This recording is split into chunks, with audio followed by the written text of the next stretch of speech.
Okay. Let me see.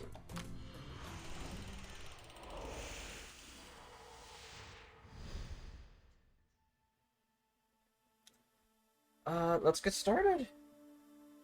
Let's get started right away. We're gonna start the story immediately because I don't have a lot of time. I can't stay up too late and whatnot. I have plans for tomorrow. So we're gonna try to finish up the story in one go. We're not gonna like.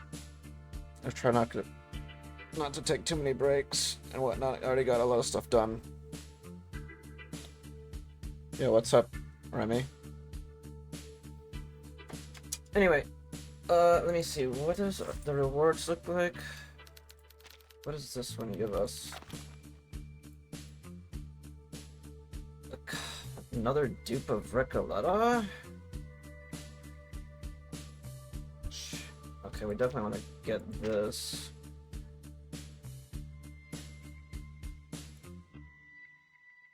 Obviously his 5,000.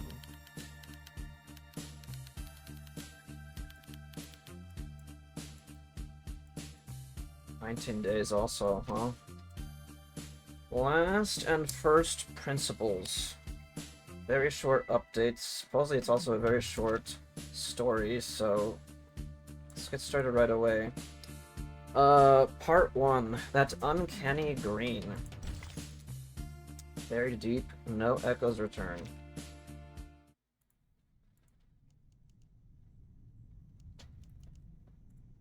Silent afternoon, Enigma sits at his desk, trying to picture a field of grass. But something else always pushes its way in, something bitter, something that tastes of rust. After several failed attempts, he pulls open the drawer and looks at what's inside. A pistol, a Luger PL8, practical for defense, self-defense. Says the name quietly. Die nicht vom Sturm geholt werden. Wohin gehen sie, wenn sie sterben? Yeah, how's it going, Randy? Ich möchte es selbst überprüfen.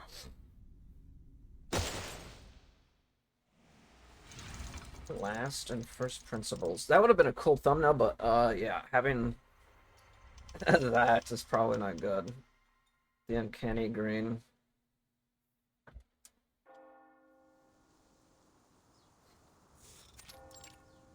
It's going good, nice. Never afraid of sacrifice, she followed her Marcus. own path. And her fearlessness and perseverance, ultimately... Miss Marcus.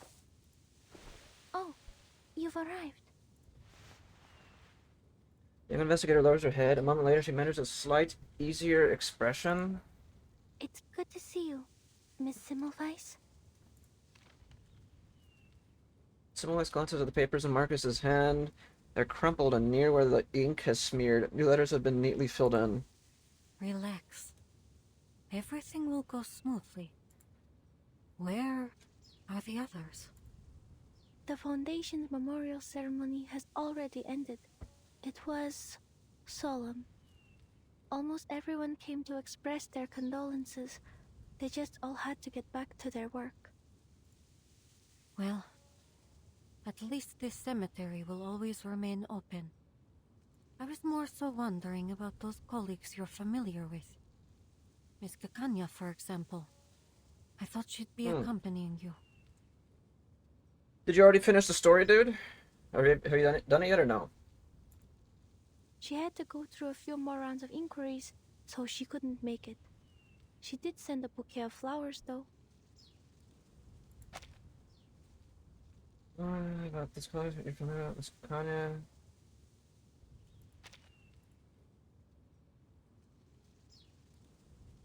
It was just like the one you brought. A beautifully arranged bouquet of white chrysanthemums. Wanted to get it done so I can focus on my other gotchas. I see. So that's why you're here. I wonder why you're like talking at least. Usually when I'm doing story, you guys are all like dead silent.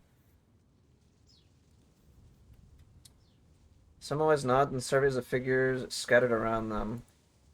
And Enigma? Where's he gone off to? Weren't they each other's only family? I heard he was the one who pushed for the Hoffman Knot name. Rather admirable, if you ask me. But now, at that very sister's funeral, our Mr. Adler is nowhere to be found. A few days ago, Mr. Enigma helped me sort through Madame Hoffman's possessions. Then he left all in a hurry. Later, I received word from Laplace that he'd barred the door to his office. Oh. Huh. So he's chosen escapism then. Yeah, that's good. Yeah, we're gonna try to get this done in one sitting. Conversation ends there. The two of them, and all the rest gathered here are little more than acquaintances to one another, familiar only in their mourning. Oh yeah, also happy July 4th to those that celebrate. Unless Marcus speaks again. There was a mailing list among Madame Hoffman's possessions. On the train to Vienna, she asked me a question, hoping I could read its answer. What is the best way for someone to defend themselves if they cannot use arcane skills? I read the answer she expected. She asked because she was preparing a gift. Words fly out of her like fired bullets. What a rare thing, the chance to ease unbearable grief simply by sharing it.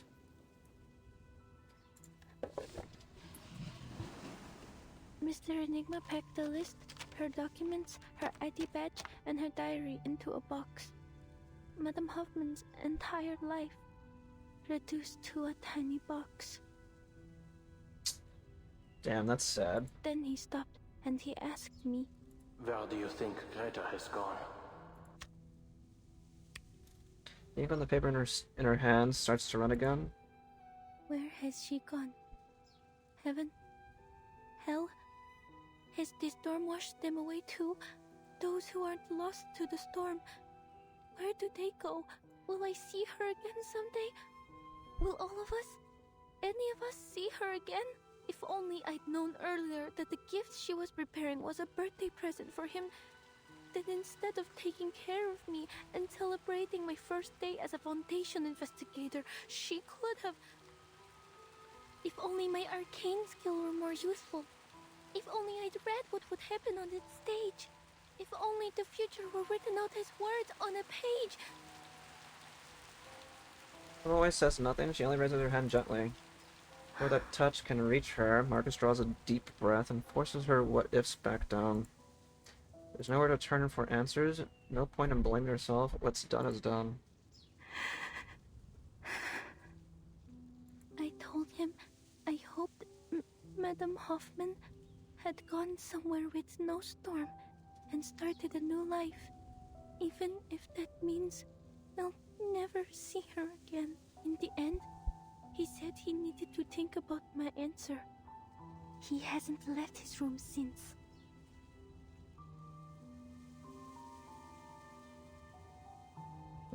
I can understand that.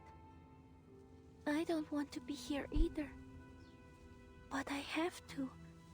Because I want people to know that they don't need to worry about me anymore. Escapism is a natural reaction to grief. Just because you don't want to face it doesn't mean you're heartless. Don't you think? Waits almost stubbornly for an answer. Someone always glances toward the distant grave and smiles softly. Look at you saying all that without stammering. You see? There's no need to worry. Huh? Sorry. I shouldn't have suddenly... No, you're right. Everyone handles grief differently. Let's go. I'd like to hear how your training is going. I'm sure Greta would be proud of how much her little apprentice has grown. All right, Miss Semmelweis. All solemnly, pass through the gathering crowd and stand before the grave.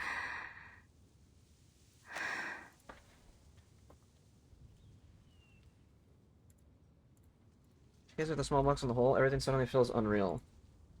Desperately wishes they were unreal, just some nightmare her mind conjured under pressure. But every book has an end. It's time to turn the Madam page. Hoffman was an exemplary Foundation investigator, a dependable teammate, and my dearest mentor. No. She never cowered in the face of sacrifice. She followed. Anne settles on her back. Someone always finishes the sentence for her.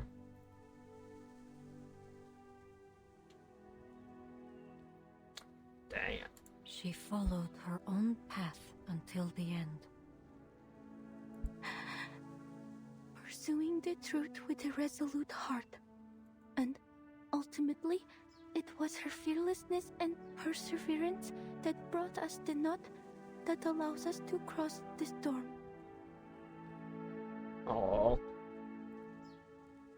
That's why I have to cherish every chance to keep the story She going. inspired many, none more than myself. She gave me the courage to leave the Flennon Isles, allowing me to witness and read so many new things. So, standing here, I vow to continue to seek what she sought, what we all seek, a world after 1999.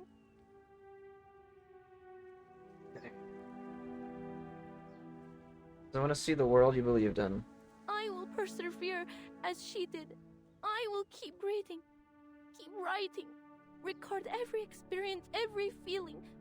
I will never forget what you've done for us. For me. Damn, dude. Tough first part, huh? Damn. To be continued. The spiral? Just a little detour. The spiral. I think of it, I instantly think of 9 Inch Nails. Applause hallway. Damn it, are you blind? Honestly, is there no code of conduct among you people? You're the one barreling down the hall. Hold on. You're... Shot in the bike mark, covered ID badge. He wisely swallows his words. Researcher medicine pocket? Oh, sweet. Looks like even the little minions at the Foundation have heard of me. I'm rushing to get a sample right now. If you're here for Ulrich, try that lab over there. If you're here for Enigma, check his office. If you're here for me, get lost. Better luck next time. Okay. They glanced past the staff member and just suddenly peeked. Ooh, wait. Let me guess. You suits can't take it anymore, so you're gonna shove a new director on us, right? Or maybe one of the oh-so-generous higher-ups has finally approved our application for a new lab? Oh, or maybe you're here to command us very obedient researchers to fix you up an arc? You know, like Noah? Well, here's an idea. How about you shelve all that and let us get back to our research on edible picrasma extract? At worst, we'll get a taste of something sweet. Staff member gives an awkward wave and quickens his pace, hoping to get out of this predicament as soon as possible. That's a topic that requires a rigorous approval process and oversight from...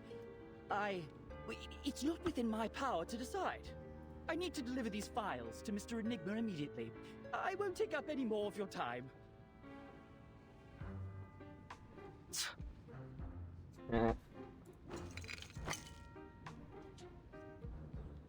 Toss a small metal tube to the flustered staff member. Give him this and make sure he eats it. My application's been sitting on his desk for 30 hours. Looks like the only way I'm gonna get through to him is if he experiences it for himself. If there's an emergency, just press the button on the wall, not the red one. Innocent Pumpkin doesn't wait for a response, disappearing around the next corner instead. Staff member is left with nothing but a closed door in the distance. I see. You can follow the proper procedures to file a complaint against Researcher Medicine Pocket. tosses a metal tube to one side and grabs something off his desk. A crumpled ball of paper drops neatly into the wastebasket by the staff member's feet. The application has already been reviewed. The ever-generous assessor that I am. As for your request, based on the progress of our other projects, you can expect a response in about 69 business days. Okay, well, that is a long-ass time. This is an urgent matter, sir. I understand completely. It's a pity for us both that Laplace isn't a wish-granting machine. If it truly is as urgent as you say, put the documents on the pile to your left. Make sure not to touch anything else. Then when's the earliest? 52 business days. In principle, my department only accepts research assignments pertaining to the storm, and only the final results are delivered to us. The calculations and sample analyses you need will be handed off to other teams. But it's not like we have spare researchers just moseying around, and Laplace isn't the Foundation's personal calculator. If you have any objections or extenuating circumstances, you can take it up with our director. But of course, the position's still empty. I'm only standing in to manage the documents and affairs no one else cares to deal with. Looks like it'll be a tough job to find you a team. Close the door on your way out. Just surprised the time member doesn't argue, but he doesn't budge either. You can move your own legs without your boss's orders, can't you? Get out. I'm glad to see you're still full of vigor, Adler. Aw, his head snaps up in surprise as a familiar figure steps inside. Seeing who it is, he finally sets down his pen. If it isn't my old friend. What are you fetching for Constantine this time? I trust the last report you snatched was to your satisfaction. If anything else in these stacks of scrap paper strikes your fancy, then by all means, help yourself. Hey, what's up, Dom? Extends an arm and pats the mountain of files beside him. That won't be necessary. Though I'll be sure to visit again should the need arise. Why does it sound like she's in a room or something? Her voiceover sounds kind of funky. Mark, there's still some details regarding proposed adjustment to field agent rations I'd like you to confirm. Mr. Ulrich and Miss Simone have cleared a 15-minute block in their schedules. You'll find them in meeting room number 3. Sounds a little bit better now. Very well.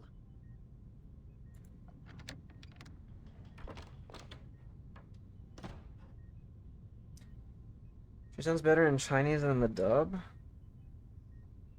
The door closes. You knew of Miss Simone's return today. Most assumed she retired to the timekeeper's suitcase along with Madame Lucy.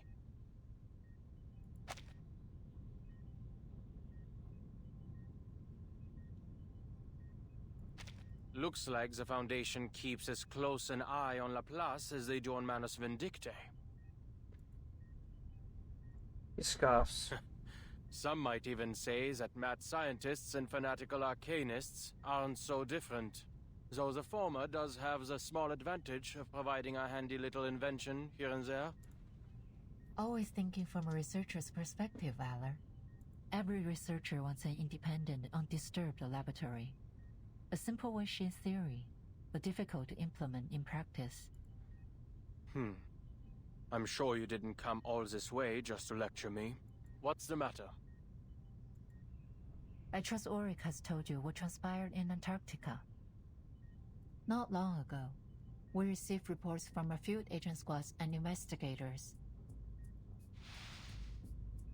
This time, the storm has brought us to the year 1920, and to a war that should no longer exist. The storm is hardly a perfect formula, and historical records often contain inaccuracies. Even under our current theoretical models, Arcana maintains a degree of uncertainty and unknowability. A minor error such as this should come as no surprise to you. Makes stack a report to Madame Z's hand, nonetheless. As he flips through its pages, his expression grows serious. An error of this magnitude doesn't follow any of our current models. This flood has destroyed at least 2/3 of all our prior findings. Since the beginning, we've diligently tracked the occurrence frequency of the storm. We've also long gotten used to it, abandoning any semblance of a pattern. Because those who haven't gotten used to it are no longer with us. Scornful laugh. It's never easy to have your world turned upside down, for anyone.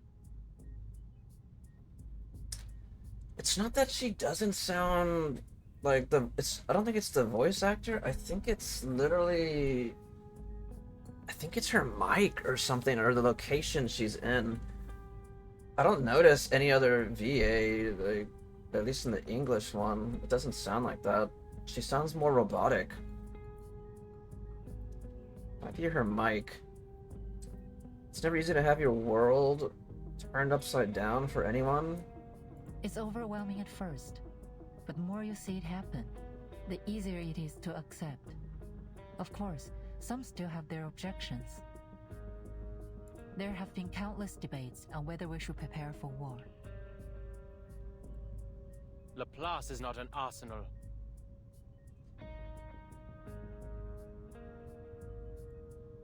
Our more radical members believe that, since research on the storm will continue to be lost, we should divert our resources elsewhere.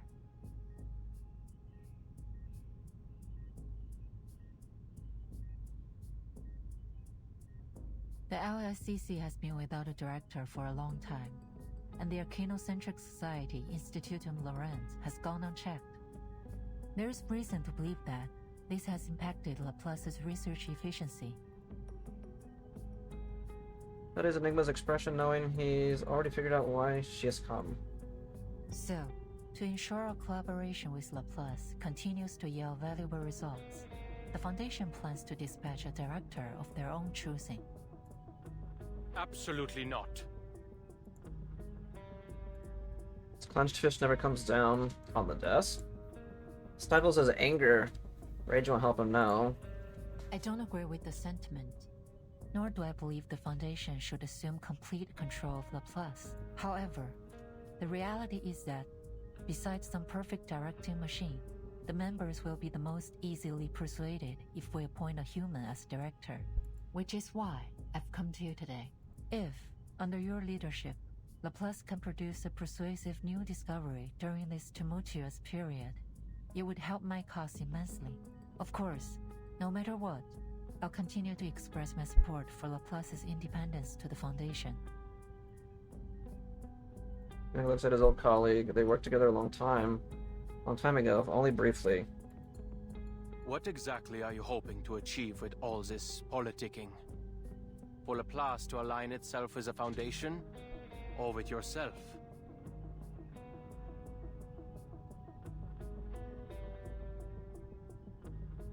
You don't seriously expect a group of scientists to spend their time strategizing these things like some kind of warlords pushing clay figurines around a sand table, do you?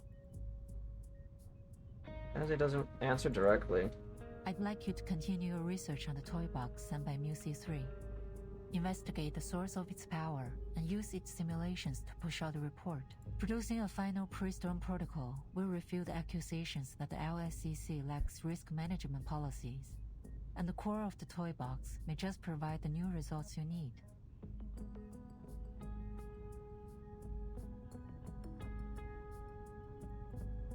I see your reasoning, but why are you telling me this? Surely you aren't offering your help simply out of the goodness of your heart. What exactly are your feelings toward Laplace nowadays? Nostalgia? Or some kind of scientific idealism? As he pauses, then she brings up the old, often discussed topic. I still believe we can reach the final theory. Something all-encompassing that unifies the entire universe. Maybe it falters and lets it aside. Well, in that, we've just been going in circles. In a decade, all we've managed is to return to the 11th dimension. But that doesn't mean all our past efforts have been meaningless. Prizes cutting the conversation short. The timekeeper hopes to understand the situation outside as soon as possible. Once you've arrived at a conclusion, please contact me immediately. The door closes again.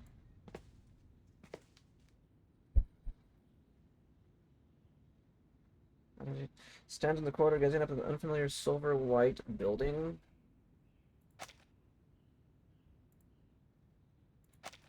Take a screenshot of that just in case. Can a scientist become a politician?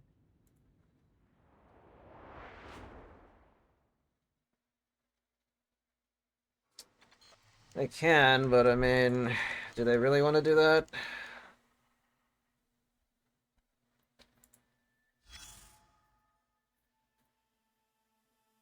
Let me see.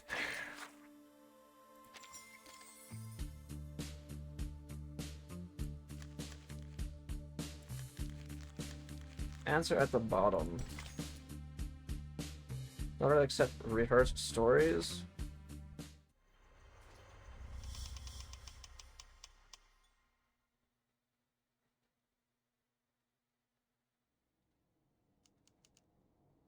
There must be a theory that unifies everything in the universe. Oh, sounds just like him, but just younger. Because every puzzle has a solution. Lines form a framework, waiting for one letter to anchor the answer. The word is like a crossword. If you follow the clues...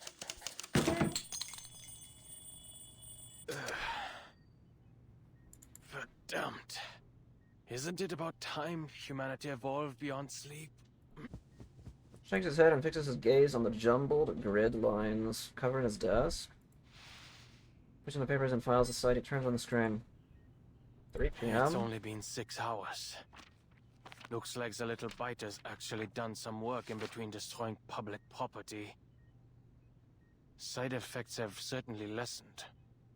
Did I throw away the instruction manual? What did it say? Yo, what's up, dude? Yeah, happy 4th of July. Howdy, howdy. Never mind. The little side effects have already been eliminated. The other symptoms don't matter. Plunges under the papers for the metal tube and tips 2 colorful candies into his palm. I hope this helps. Toybox research, the timekeeper's request, new results, and Lorenz. Alright. As always, problems rarely come alone. But the more problems there are, the closer we are to the solution. Rick? We need to stop creating more problems. It does look like M&M's, yeah.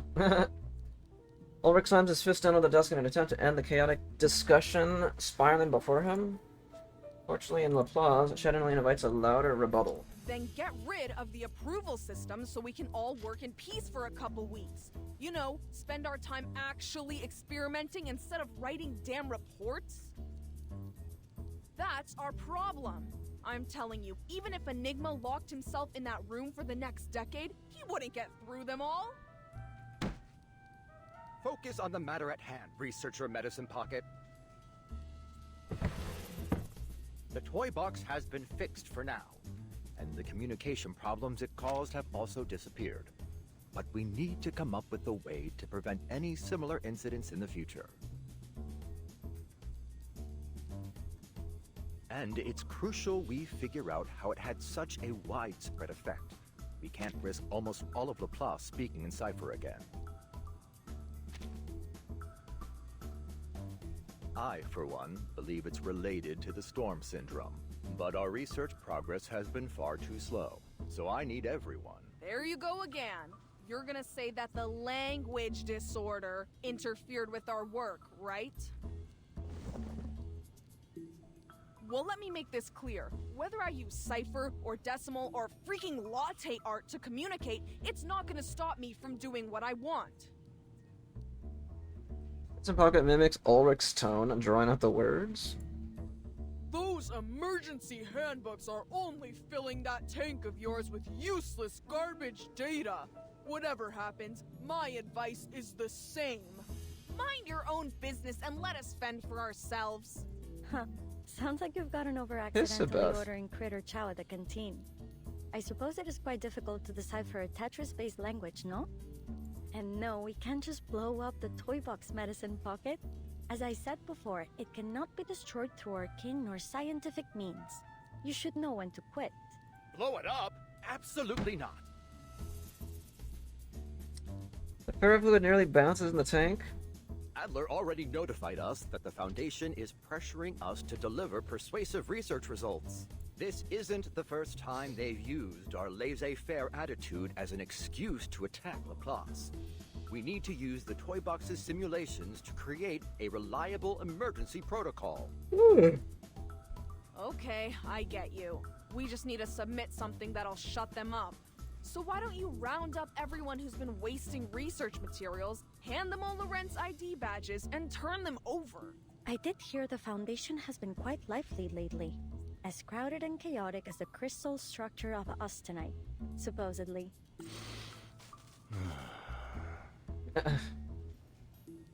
Lork is clearly trying his best to hold it together. Eventually, this tremor in his voice module settles. That's quite enough. Now, if you'd please return to today's topic.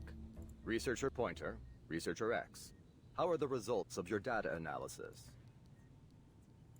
Two researchers have long grown accustomed to the lab's clamor. They know silence is the best way to keep out of it. Pointer pushes a stack of files toward Ulrich. Here's my section. I've included a summary for the Timekeeper's perusal. In simple terms, the flood has altered the characteristics of the storm. The vast majority of our past data has been rendered useless.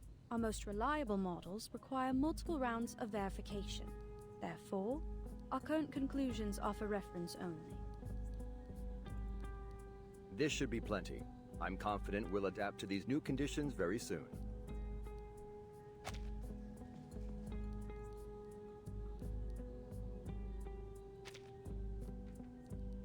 Everyone silently agrees. Have we made any discoveries regarding the arcane fluctuations emanating from the toy box? If we're only looking at the numbers, the magnitude of these arcane fluctuations far exceeds normal levels. I also consulted all the arcanists I know with arcane skills related to language, words, or sound. None of them could find any man-made traces in the fluctuations. I have two hypotheses. One, this toy box is a naturally occurring arcane object. And two, its core holds a power beyond most arcanists' comprehension. Pauses? Hesitation, perhaps? I also have a personal theory. Mr. Ludwig's arcane fluctuations...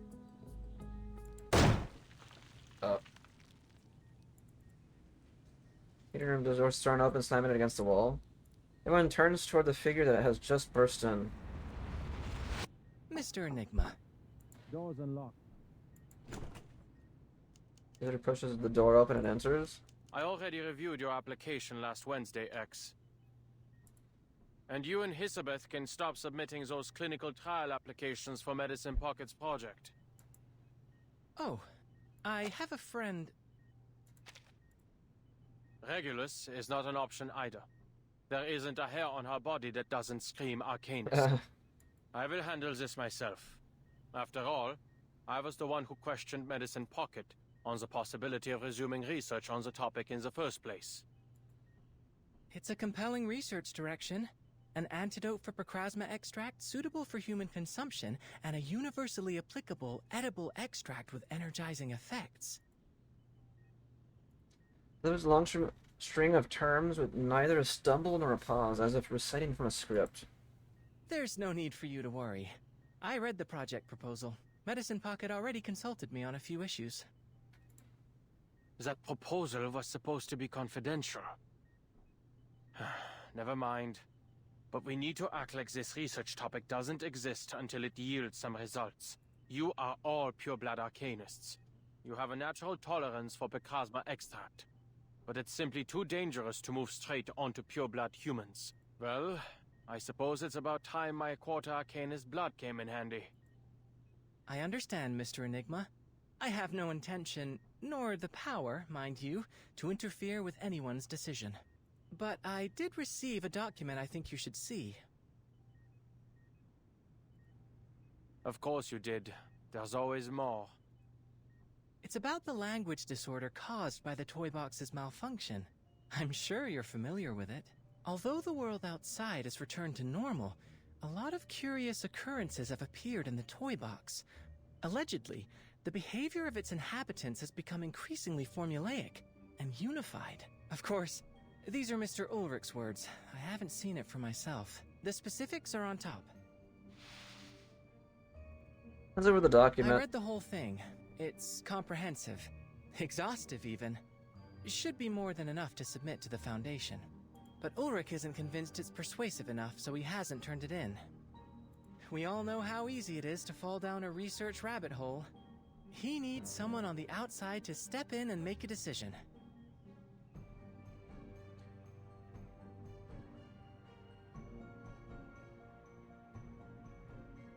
At least, that's what I think. There's also the small matter of a waveform contaminating the toy box's arcane fluctuations. A waveform extremely similar to that of our dear Mr. Raven. I've compared it. It's distinctly different from the other simulation data.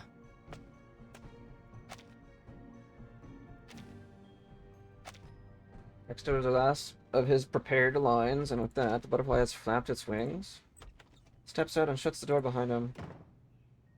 Ulrich. Ulrich! Hey, what are you waiting for? I'm trying to return this copy of your report that you forgot.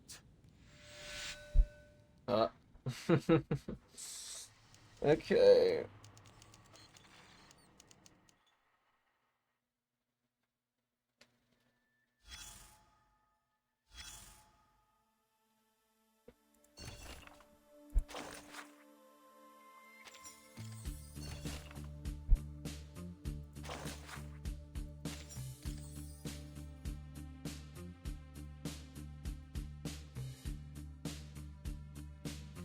Portable reality. Truth is correctness. Hey, is anyone going to guarantee the truth of this statement?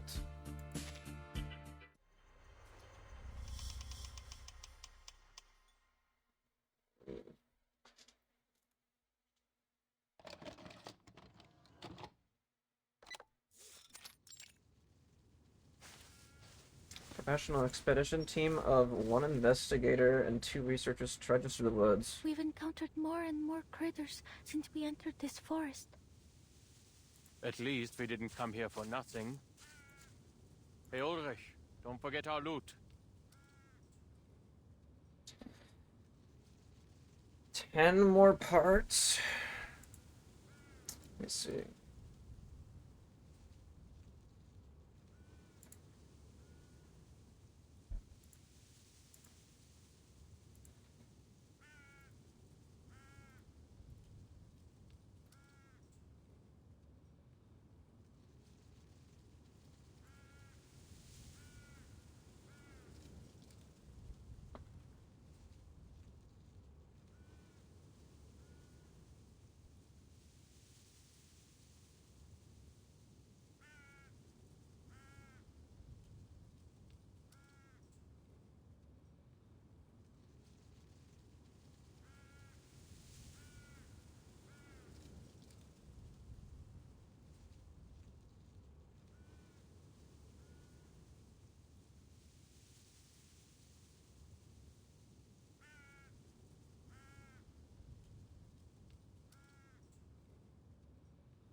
Okay.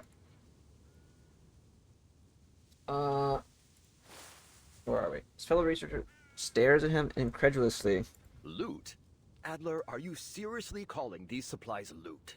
I didn't expect you, of all people, to start indulging in roleplay.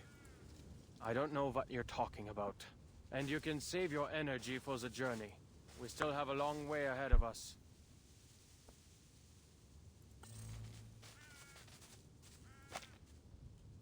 Mr. Enigma, Since Mr. another Ombre, argument brewing, perhaps we Marcus should Besson? hurry. So we can get there before the language disorder spreads to all of Laplace. Ah, good. At least someone in our party can put together a rational thought. According to Muse's map, we still have 7 kilometers until we reach the toy box's depths. If we cross this critter's territory, we'll save a third of the time it would take to go around. Oh, a strange noise interrupts her. Is that a critter?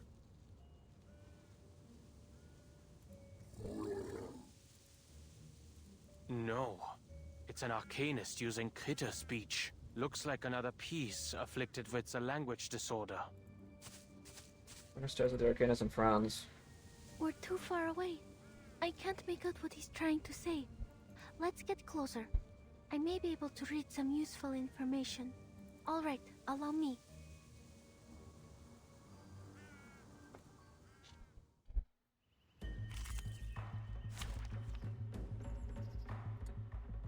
Oh yeah, I don't have a freaking thing on him right now. Let me see.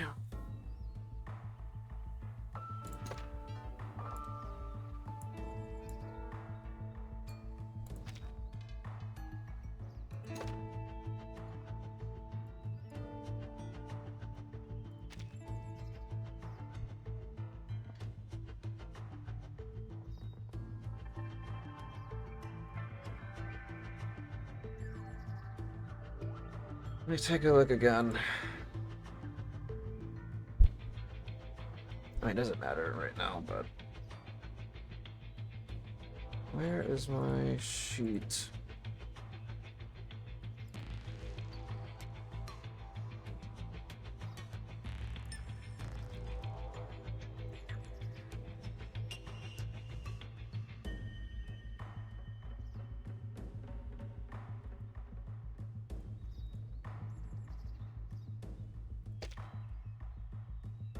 Yeah, I'm just gonna use Paris for now since it's like maxed anyway.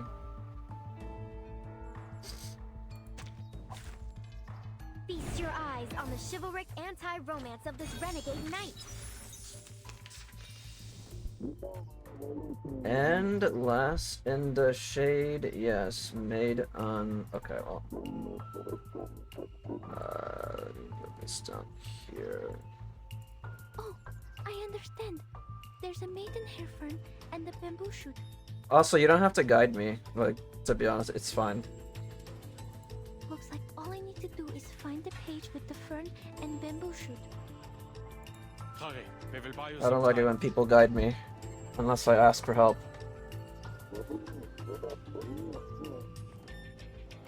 We should continue along the humid, shaded areas preferred by maidenhair ferns. I suppose we are like ants to the people outside. A giant bamboo shoot that looks like a green arrow grows at the end of the path we're looking for. Oh! Our shortcut is just there! Behind that big tree! Yeah, I'm just reminding because I... when you guys can talk and shit, but don't, like, you know? That is the only time, like, if I ask for help is, like, when I, you know?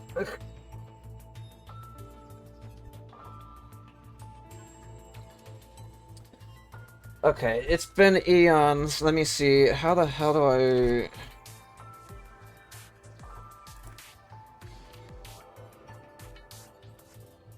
Yeah, I have, like, no clue how to play this team, but I'm just gonna do whatever.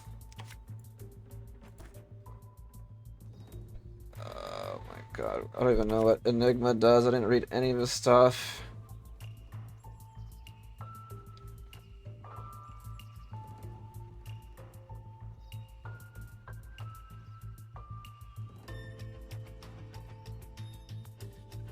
Control.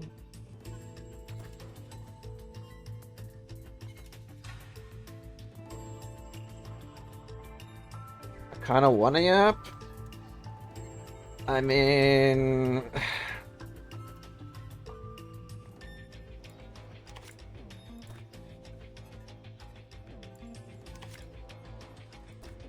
you're already forewarned, like I said. I mean, you can yap, but if you start guiding me, it's gonna... I'll start timing out people. I mean, it's literally... I say it every time. Even if I fuck up, like, I don't care.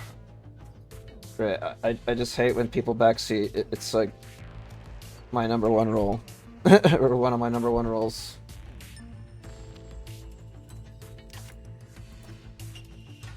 It's literally like a self-learning experience for me.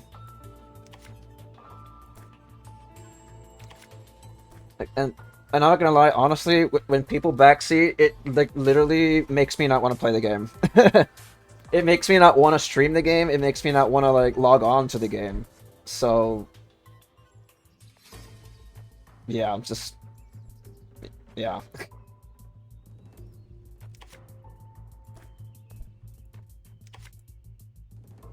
And that goes for like all my other games I play. Like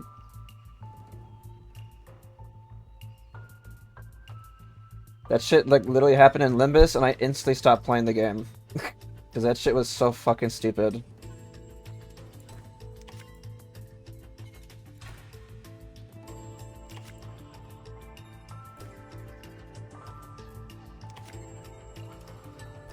What health does he have again? I mean, he only has like 8,000, it's fine. I just need to... I'm just trying to read stuff again. Doom awaits within.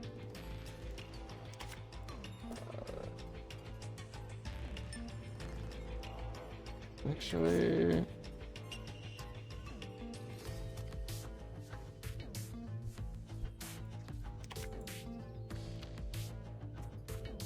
Just 20% reality damage, grants 3 stacks of Cypher Textile allies against 10 stacks of Dynamo. Oh, that sounds pretty good.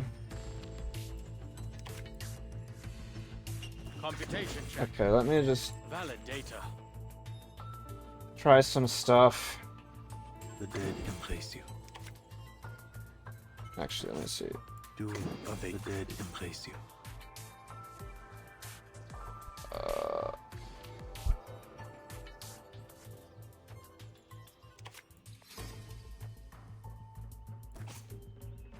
Doom awaits within. Computation valid data. The dead embrace you. In memory of the dead. Another unsolvable clue. Inherent defect captured.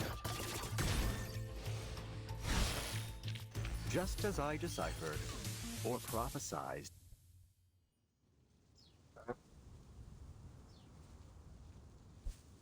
Trek enter the tall building, peeking out from behind the tree, from beyond the trees. Goodness, this really was a shortcut. Jimmy glances at her. Marcus is excitedly checking what's ahead. A far cry from that head-down figure he vaguely remembers. Yes, the spitting image of a brave investigator, a mountaineer, a... I'm very grateful for your help, Miss Marcus. I wager we'd still be running in circles if you weren't here. Indeed. If we can maintain this rate of progress, we'll be submitting an up-to-standard pre-storm protocol very, very soon. Oh. Ulrich, why didn't you submit this copy of the pre-storm protocol? Half-finished products have no place in a conference, Adler. As with the substitute director's aggressive interrogation, Ulrich only watches as the file is slammed onto the desk. It simply isn't persuasive enough. The toy box's storm simulation still poses some problems that require solving. Yo, huh?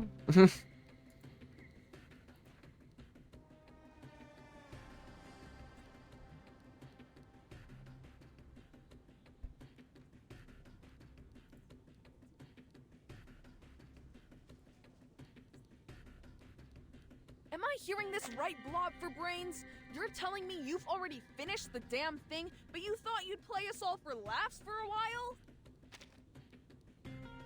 Ugh, just turn it in, damn it! Shut those checker chumps up!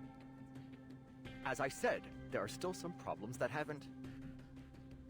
Ulrich, you are slipping into the mindset of a creator. They're simulated data. There's no need for your humanitarian care. And your biases are showing, Adler. As you'll recall from your encounters with the many familiar faces in the toy box, the pieces there are not objectively different from their real-world counterparts. Familiar faces. Oh.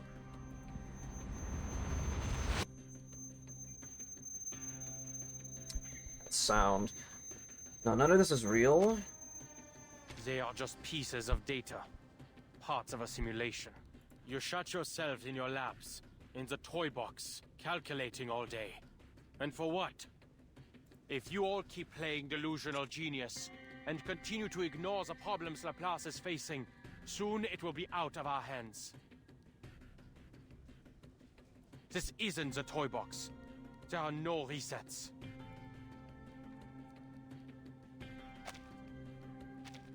If your silence falls over the meeting room, then the researchers catch on to a certain keyword.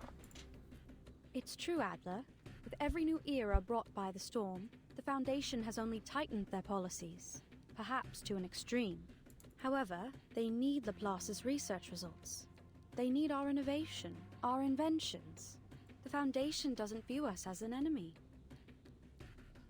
Exactly. I seriously don't get you guys. It's not like it'll affect us, so quit wasting our time with all these meetings. So what if Laplace loses its independence? Adler, we can't properly discuss the issue if you don't explain what's making you so apprehensive. His mouth opens, a habitual scoff slips out before any words can. If the Foundation passes their storm personnel reform, do you really think you'll be able to continue your research freely? Laplace is this close to being completely subsumed by the Foundation. When that happens, where do you think our inventions are going to be used? Don't tell me that none of you have ever considered. Oh la la! No wonder they called you Enigma. If you've got some insider information, just tell us already. The deputy director draws a deep breath.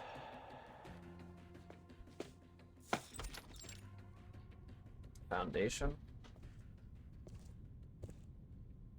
Adler Hoffman, you've arrived. Please, sit. No need. I'm not here to chat. Fine by me. Then allow me to move on to the subject. How's your progress on the storm contingency plan the Foundation requested? Enigma waves the question away impatiently. Get to the point. I had planned on some small talk, but I'll get right to it if you wish. She leans back in her chair. If you assume the position of Laplace's next director, I can promise that the Foundation will not significantly interfere with the LSCC's regular operations. On the condition I obey your every word. Quite the opposite. Everything will be in your hands to do with as you see fit. Then I would choose to keep things the way they are. And there are plenty of more outstanding, more rational members who could take on the responsibility. Take Ulrich, the leader of the Storm Research Group, for example. Or Pointer. She did remarkable work on developing the teleport disc, among any number of others. Mr. Adler, I'm afraid you've missed a crucial point. Although Committee Member Irenai is the one pushing for the Storm personnel reform, appointing you as the director of Laplace is not his intention. It's yours, isn't it, Madam Constantine? You see, a keen mind is a key prerequisite to becoming director. The core of the issue isn't how the Foundation presents its final decision to the outside world, but who we present. And what we need is a human. A stable, persuasive, uncontroversial human. When all is said and done, the Foundation's objective remains the same. We only wish to do all we can to brave the storm. In this regard, you are the best choice, Mr. Adler. Your best choice was forced to retire in the Timekeeper's suitcase. Okay. Yes. Madame Lucy has certainly been enjoying a comfortable vacation. Itinerary Small Constantine steers the conversation in another direction. But let's not dwell on that. There's something else I wanted to tell you. Something interesting. To be kept to yourself for the time being, of course. It's a research topic we haven't yet revealed to Laplace.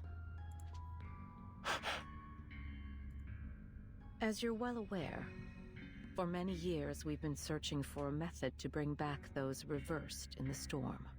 Well, the Foundation has discovered a feasible theory.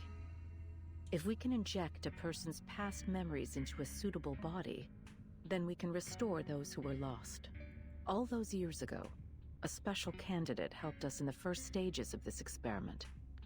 And now, we're finally starting to see results. To this end, we hope to acquire help from Laplace. What about that current person's body? They're all gonna just be fucked up and lost forever too, or what? Ay, ay, ay. Passerby. Necessary choice in the midst of a chance.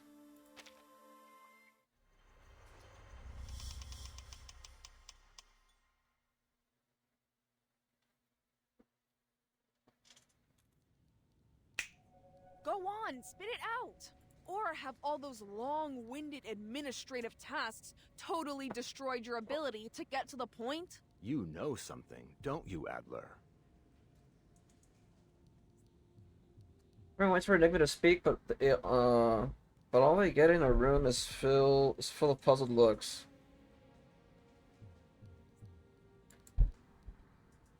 No, I've never played Atomic Heart.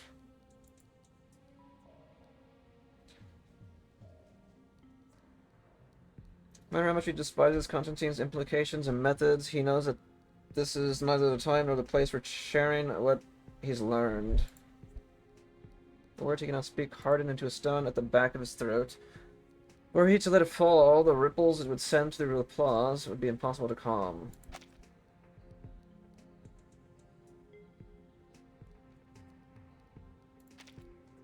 I'm simply learning to consider the consequences before I act. Some of the Foundation's committee members have gotten swept up in the prospect of an impending arcane war. If this goes on, Laplace mustn't become a pawn in their war games, or a bargaining chip for their faction disputes. In short, we need to submit our pre-storm protocol as soon as possible. Which means we need to figure out what the core of the toy box really is. No, whatever it is, we need to crack it open as soon as possible, alright? If we hurry, we still have a chance to convince the talking heads at the Foundation to leave us be. Researcher wears a different expression. Huh! Enigma, are you actually begging right now? Quick, has the storm stopped? Has hell frozen over? Whatever, just give me an answer. Parafluid swirls violently in the tank, then slowly it settles. All right. It seems there'll be no solving our differences in the short term. So, I have a proposal. We submit 2 reports, and let the reviewers decide. Fine. Might as well.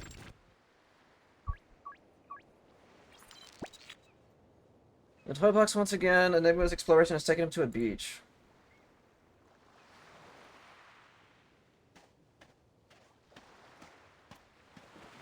Waves roll in, foaming at the shore. He looks down at the swirling water. From a visual estimate, the perfect language covers everything in a 5-kilometer radius, with the tower as its center.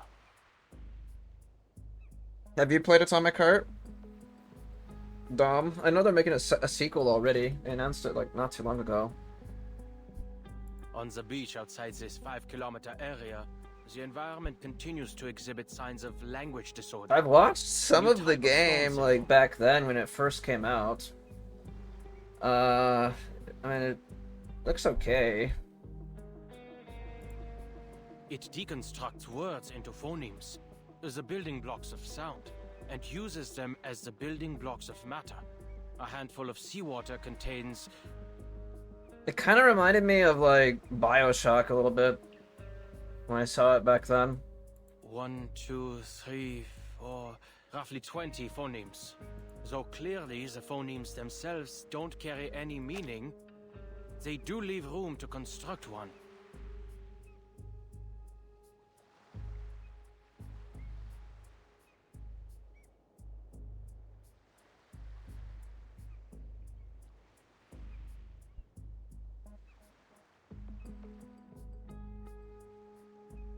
I rage quit back then because I had to redo a mission 38 times.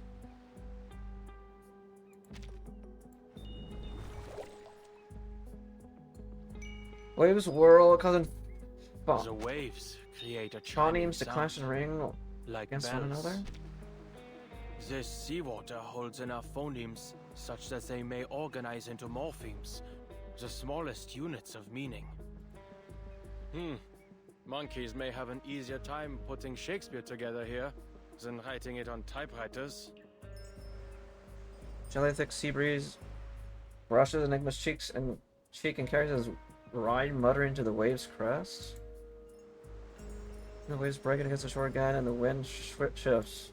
It seems the wind strips even the quietest utterances into the smallest units of sound.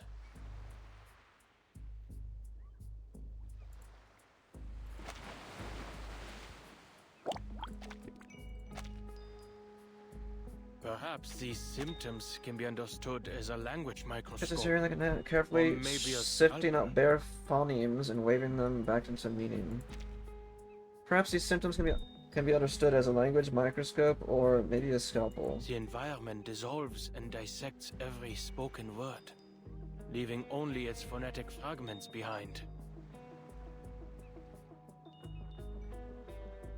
To use language is to quickly combine these pieces into specific sequences to create a meaningful utterance.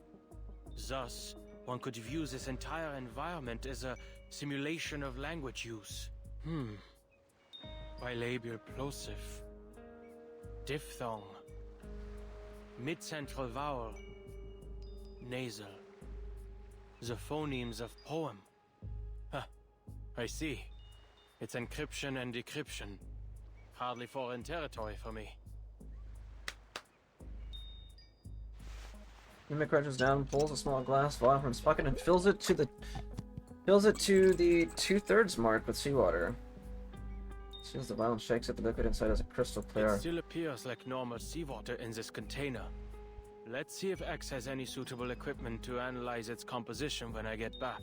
I wonder, if I bring this vial of seawater to the tower, will its composition change? Help. I catch a few strange symbols. After several toy box, locals rush from the reef in a panic.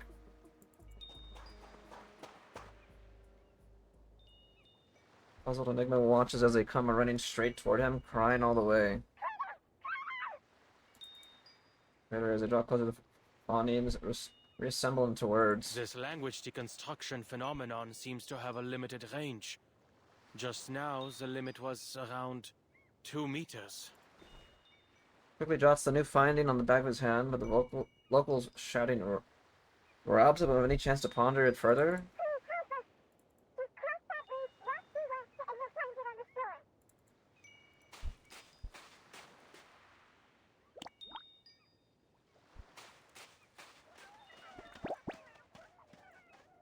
Clamoring callers surround him. No matter which way he steps, they swarm back in an instant. Tries to convince himself they're nothing but cold data, not real people, not worth his time. Critter attacks are common in the toy box. Go find the fellow with the glass tank for a head. I need to get to that tower.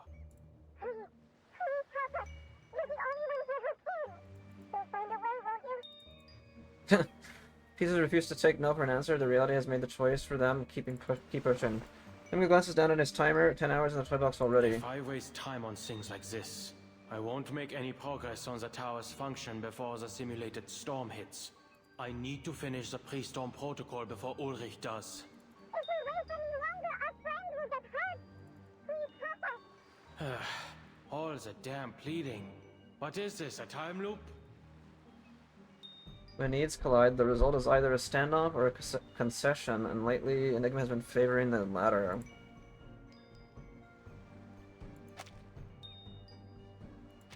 It's not a trace of simulation in the panic on their faces, not even Laplace's most advanced equipment could reproduce terror so faithfully. Leads the way. Sheeran quickly clear a path toward the reef. On the other side, the emergency comes into view, a pack of critters closing in.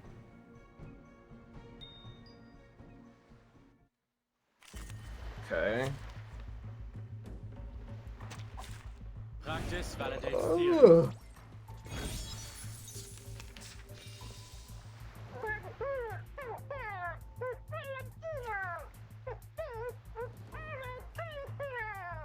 You know what?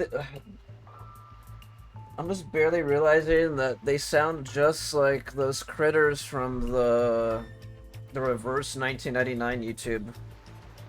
When they're like discussing, like, or like showing you how to play the characters.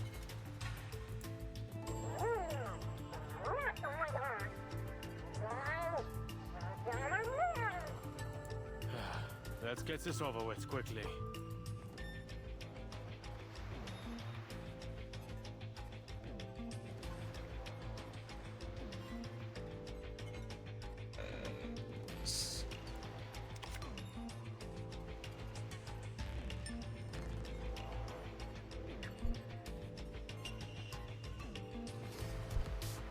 Valid data.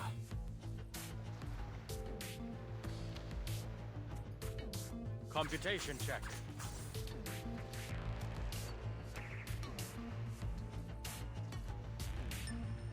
Stand firm against the tide. Simulating the Chaldean order. Secure channel created.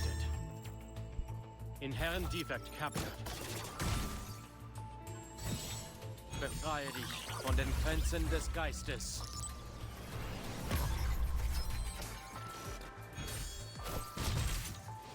Dual lunacy, with a dream in your heart. I don't get how they keep getting better merch lines than the limited characters. Send this off to the publishers. The critters, or what are you talking about specifically?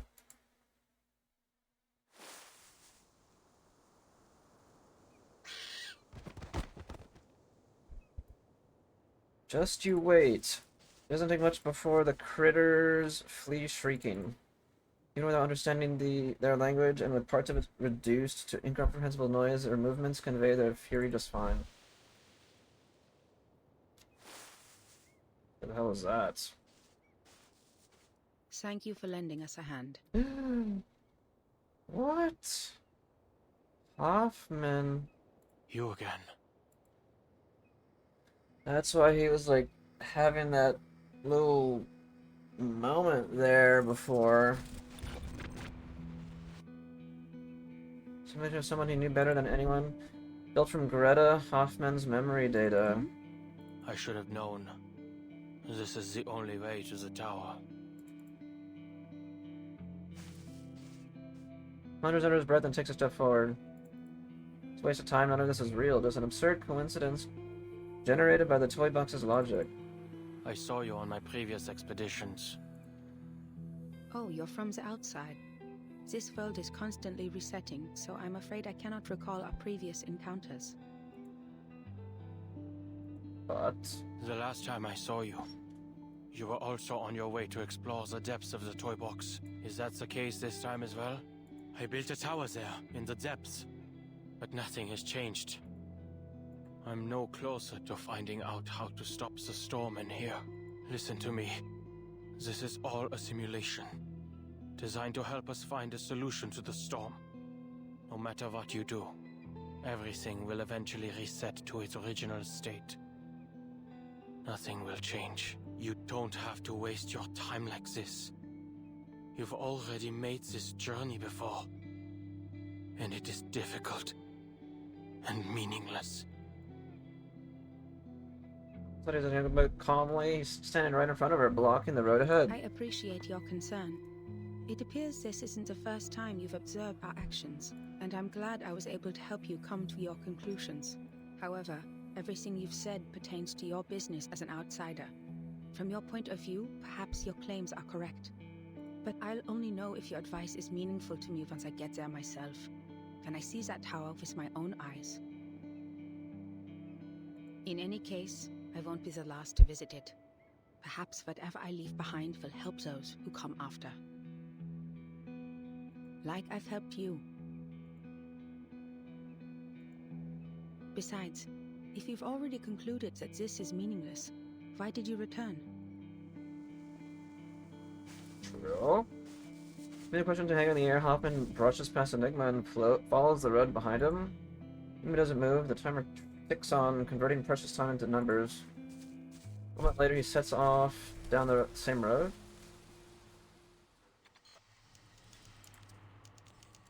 I don't know how I feel about this chapter so far. All is but a riddle. In the old days, carry the scent of mint.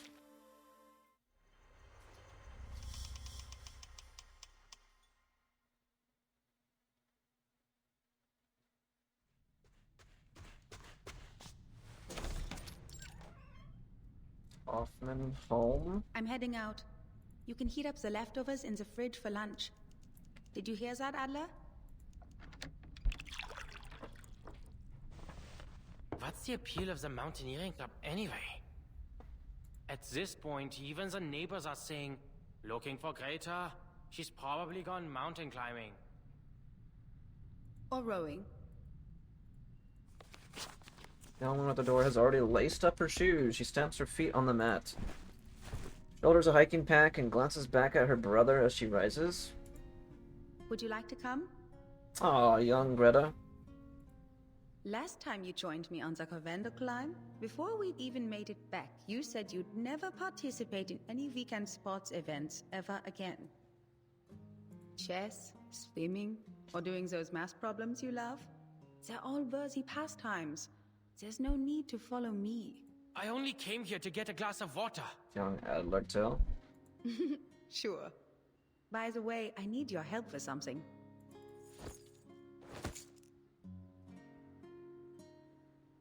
I toss him a set of keys. I appreciate the rebalance of event currency and the compact nature of the story, so it's possible to do it in one sitting. And forgot about the rest of the patch, but that cut the pulls in half.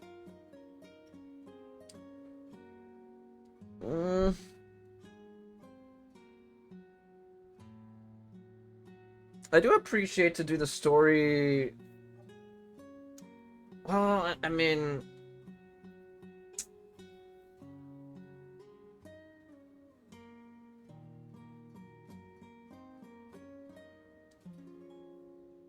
part of me likes to be able to like do like complete the story in one sitting, and then the other half is telling me that I like how long it was before. Because I think if it's just like this short, I think that's too short. Like if they were to like keep it like this, I think the progress that they would make progressing the story would take too long. So I don't think that's a good thing. And then yeah, cutting the resources in half for the patch itself is no bueno. No, that's not a good idea. Catches them, his eyes never leaving the crossword in his newspaper. What are you poring over now? I do need to see the event currency. I didn't really like take a look at it or anything. That was just a Visionaire cipher. A beginner's puzzle.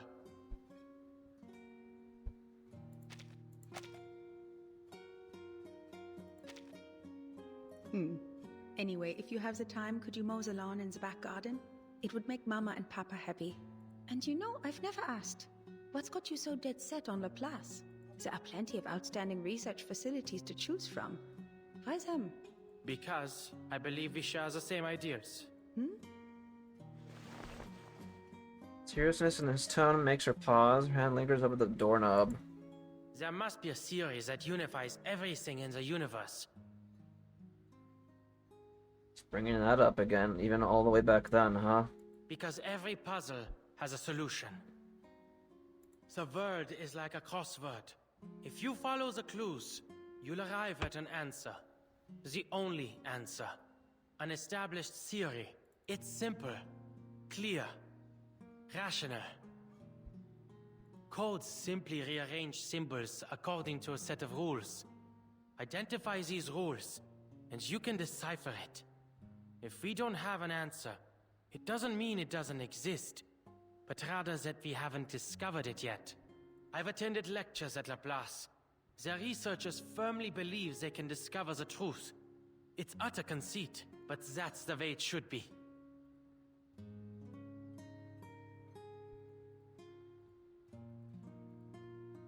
Riddle nods and opens the door with a smile.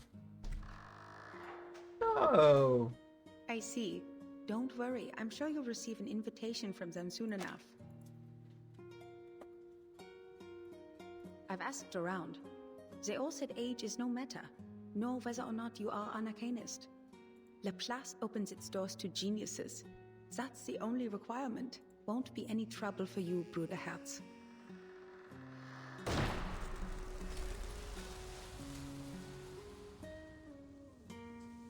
Damn. Purchase and sets the flowers down before the headstone. They join other bouquets. White chrysanthemums now spill over the edge of the stone and onto the grass. Many people remember you. Is that him when he's 14? Even Musée 3's toy box has a chunk of data. Not this Still one. diligently simulating your stubbornness. No, this is the older one now. But I'm sure you don't want to hear me prattle on about the past. Trying to convince himself or to push something away, Enigma searches his cluttered thoughts for something else to say. The tower in the toy box. The Tower of Babel we used to solve the language disorder. Babel? It isn't the final solution. Yes, people are able to use verbal communication to understand each other again. Unprecedented, I know. But this has come at a cost. The piece's cognitive processes have all unified under the same model. Unanimous agreement. Unanimous objection. Can this even be considered communication? Let's see something.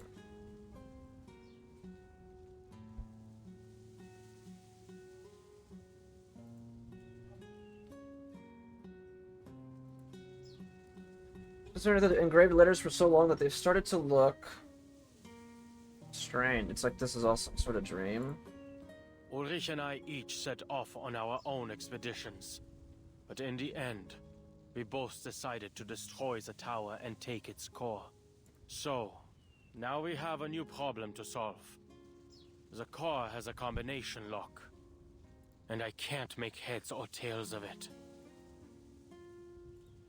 Handstone offers only silence. Though that doesn't stop Enigma from working out what Coretta's response may have been. I know. You wouldn't understand. This is supposed to be my specialty. Finding clues. Built like codes. Jotaro. All it takes The for me is younger time. Adler. But my mind's gone rusty. Even my own thoughts have become unreliable. I haven't done any research of my own in a long time. Oh no. Just pointless meetings and endless paperwork. Trivial, inconsequential matters have absorbed my every waking moment, grinding the old gears in my head to a halt. I can almost hear them creaking when I try to get them turning again. Perhaps I've lost the talent I once had. He nods with a bitter smile. Maybe one day soon, I'll be using one of X's inventions. Even his simplest robots couldn't do any worse than me.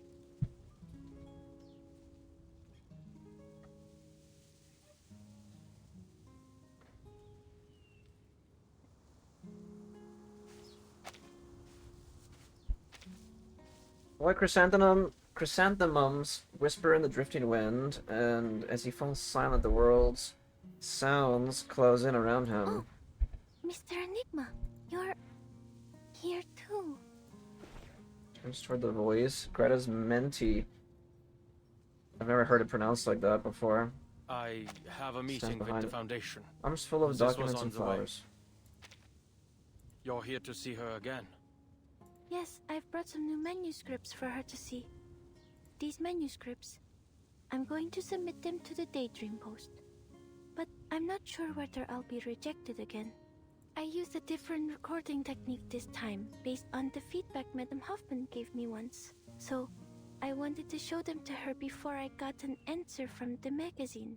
I hope she can see that I've finally figured out what to do with my limitless reading. Instead of focusing on how much I can read, I've decided to focus on the specific truths I can glean from them. To record the story of the storm.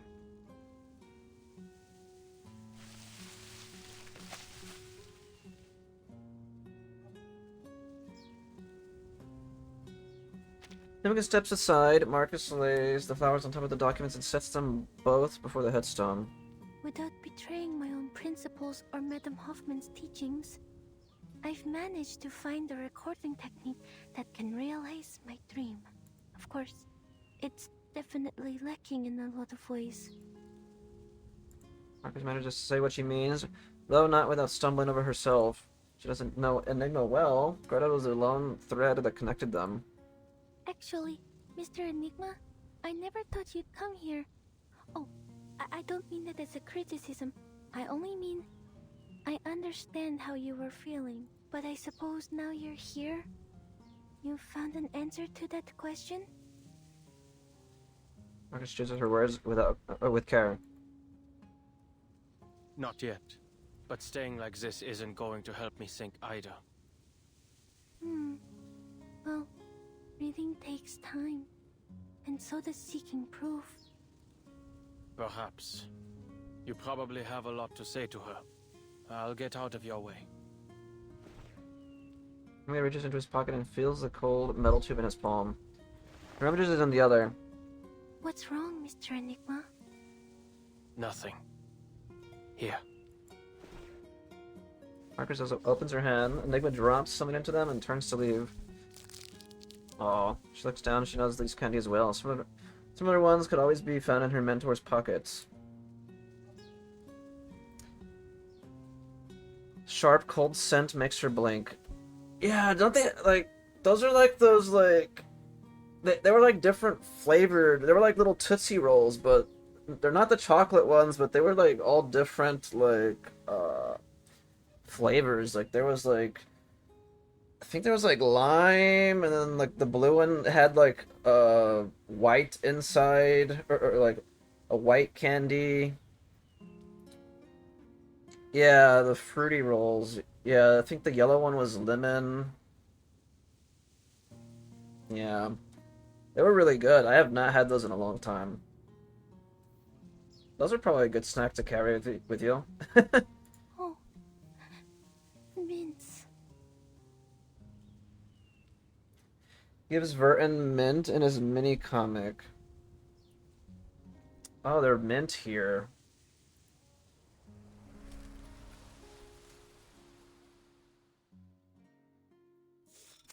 Never mind, I'll shut up. But they look just like it, though. Like, the real-life comparison. Their tense, fruitless meeting finally ends. Enigma stands in the busy hall, adrift. Staff members rush past without noticing him, arms full of files, each load heavier than the last. Talk about using a sledgehammer to crack a nut. What a meaningless waste of resources. Communicator rings just in time, cutting off his lingering contempt for the meeting he'd suffered through just half an hour ago.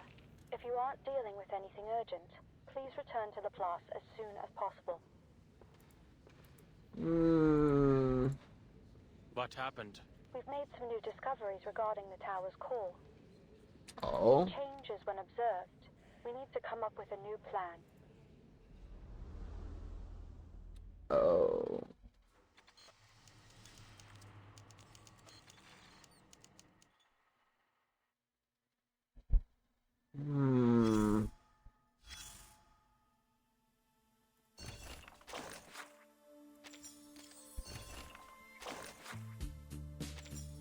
probably should have been reading those, but I'm already skipping them.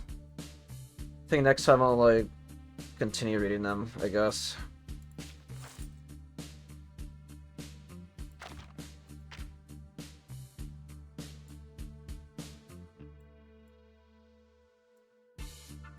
What were you saying earlier about the currency? How did they rebalance the currency in here?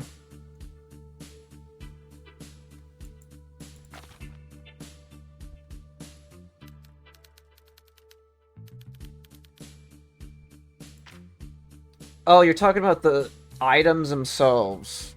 I thought you were talking about the actual currency. I mean, yeah, I mean, it makes sense to rebalance, especially if there's only one character and the patch is shorter. I mean, it would make sense to, like, you know.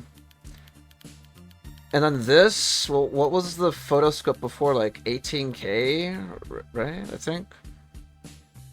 So, yeah, I mean, it makes sense. I mean, that's pretty good. I mean, if they didn't, I mean, you know, that'd be kind of messed up. Let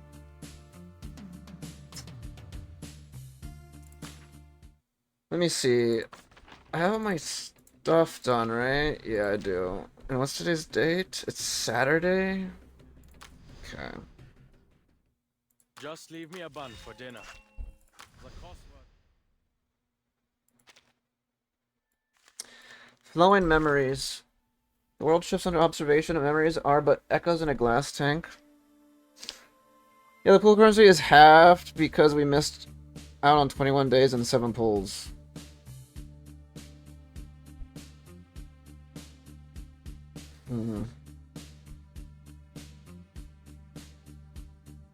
It said it costs 36K. Where does it say that? Oh, over here, like it's max. Oh, yeah. You know, you want to know what that is? They're doing like the business corporation type of thing to make you feel like you're getting like a major discount on something when in reality you're not. Right? Like Walmart does that, Best Buy does that. I know because I used to work for Walmart, right? So like that's kind of like literally what they do. They make you appear like you're getting something like really good, like a good deal, but yeah, it's just yeah, like this 36K. I mean, and it doesn't make sense either because you're not gonna see its like total price being purchased anywhere else, or you can't even like I don't know. I mean, like where else can you get this material like besides like can you buy these in the shop? I don't remember. I don't think you can, right? This is like the only way to get these things, right?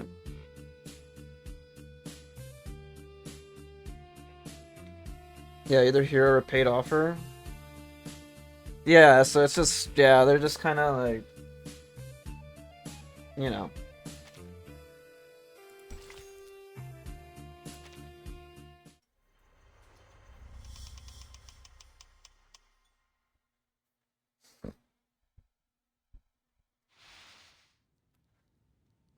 A lot of other gotchas do the same thing. like if you notice too, like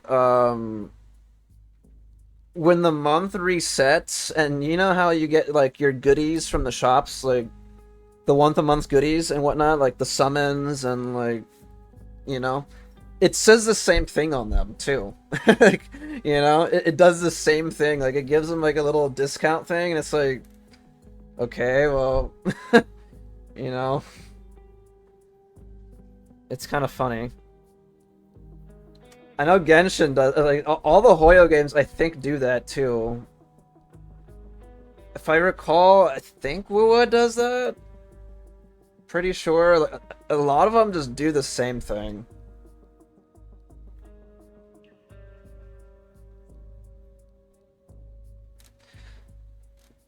Yeah, Zenless and HSR does it, but they bump it to normal? Well, I'm specifically talking about the discounted ones you get, like, per month. You know? Or, like, the per month ones... Wait a minute, I think... No. Wua is the per month one. What was the different one? Like, you get the... No, wait. No, I'm getting it mixed up. No. Hoyo is the one that has it per month. Wua is the one that does it per update. And that's the one that takes longer for you to get your goodies, I remember. But... Yeah, I was specifically talking about, yeah, those special ones and whatnot. Because after that, once you purchase them, it's like, it disappears, right? And then, like, in order to see the other thing, it, like, goes to the... I mean, the only thing you can see it is, like, the conversion center, right? Or whatever. Or the... and whatnot. I'm pretty sure, I mean, like, the little blank space, too, is there. I know I'm, like, getting, you know, I'm like, just yapping now, but when you purchase it, the thing doesn't, like, completely disappear, like, from the shop. Like, you could probably go down into, like, the store and see the little blank thing, and it's probably, like, the same thing, you know? It's still gonna show you, like, the discounted thing there. Unless it refreshes that, and it goes... like, back to, like, the normal prices, but I don't think it does.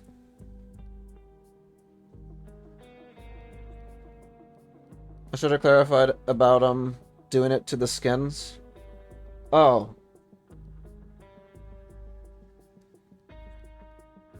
The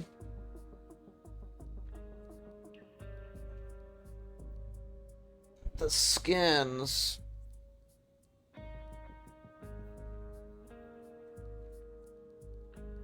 What about the skins, though? Like, you're talking about the same thing?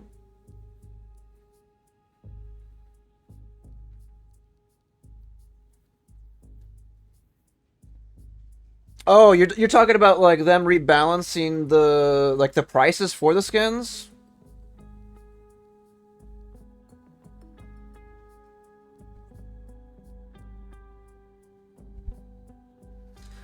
Yeah, they'll be discounted on release, and then they go to normal price. Yeah, that is the time when... Yeah, like, it changes, yeah. You know? Like, it'll disappear. It's not gonna stay there, like, forever. I know, like... Again, and, like, another example is, like, Zenless. You know, like, they usually sometimes will, like... You know, when a new update comes out, like, for example, right now, the new Zenless update, they have the new skin for Valina and whatnot, and then after that, the thing goes to, like, the MSRP price, right? Or whatever. I feel like that's kind of different, because, I mean, it's actually... They actually go back to that. But... It's just funny in these occasions with the special ones, because it's like... You're putting, like, a little discount thing there, it's like... Okay, well... I guess, you know? Yeah, they're always showing 50%. That's why I'm worried from... the reverse spending events.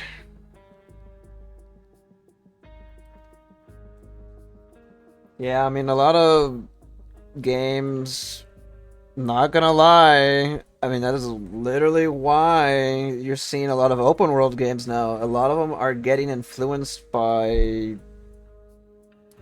I mean, they got influenced by... I mean, you know what game it was. It was literally Genshin that kind of, like, kickstarted that shit into, like, gear when 2020 happened. I mean, they saw how much money it was making, and then everybody kind of wants a piece of that, you know... a piece of that pie. But now it's like, it's just funny because it's like so oversaturated with open world games that now everything just doesn't feel as creative now. It's like, I don't know. That's why I'm like picking and choosing like what games I want to play, because it's like, I mean, I don't want to like just be playing open world games like this entire time. Can we just get something else also?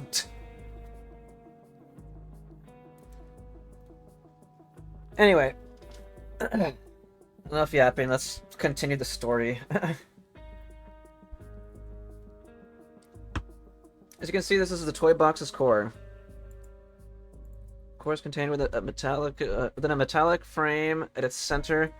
Something between a cloud of fog and a jellyfish envelops matter and symbols too strange to name. After running it through some preliminary tests, we discovered its inner contents don't match up with any known arcane material. Yeah, I don't know. I mean, I'm always, like, obviously I am down 100% for, like, you could get inspiration and, like, ideas, but, dude, when your whole game is, like,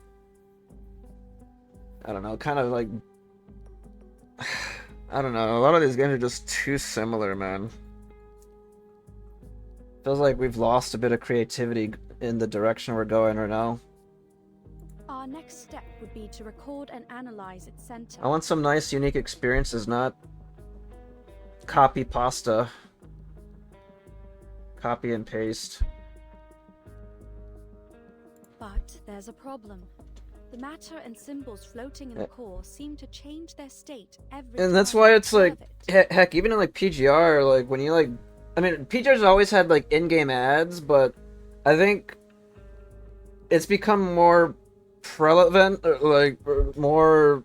It's been happening way more lately now, because I know HSR kind of started doing, like, they did that back then too, and then now you're kind of seeing it in more of them. It's like, oh, when I start seeing that shit happen, it like starts like, it's like, oh god.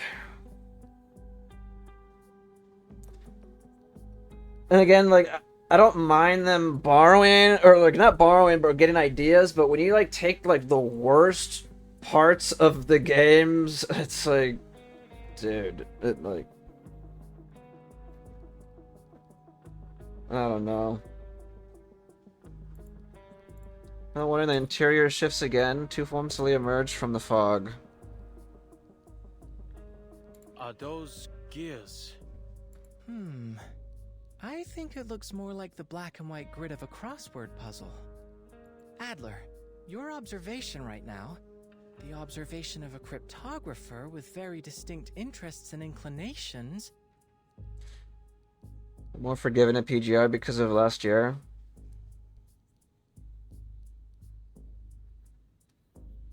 With them fixing the synchronization, that itself was like a special circumstance and whatnot, and those are like kind of like the only times I give them like a kind of like maybe like the slap on the wrist type of thing, you know, but I'm not gonna like, you know, if a dev needs to be critiqued on like how they're making their game, I mean, they definitely should, but I mean, we need to make sure we're doing it in a proper way, you know, like, but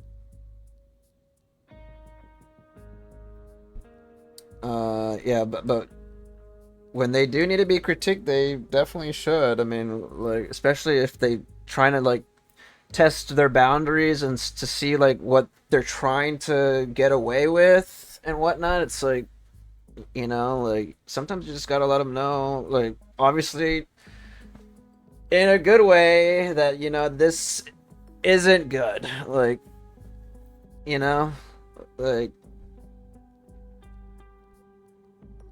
or feedback towards something that isn't being well received is, you know, just gotta let them know in a good way. But yeah, like that circumstance for last year and whatnot for PGR was, I mean, again, I like, if you're referencing towards the synchronization stuff, I mean, it makes sense what they were trying to do. I mean, again, I literally asked for that. I literally asked for that, but a lot of people hated it.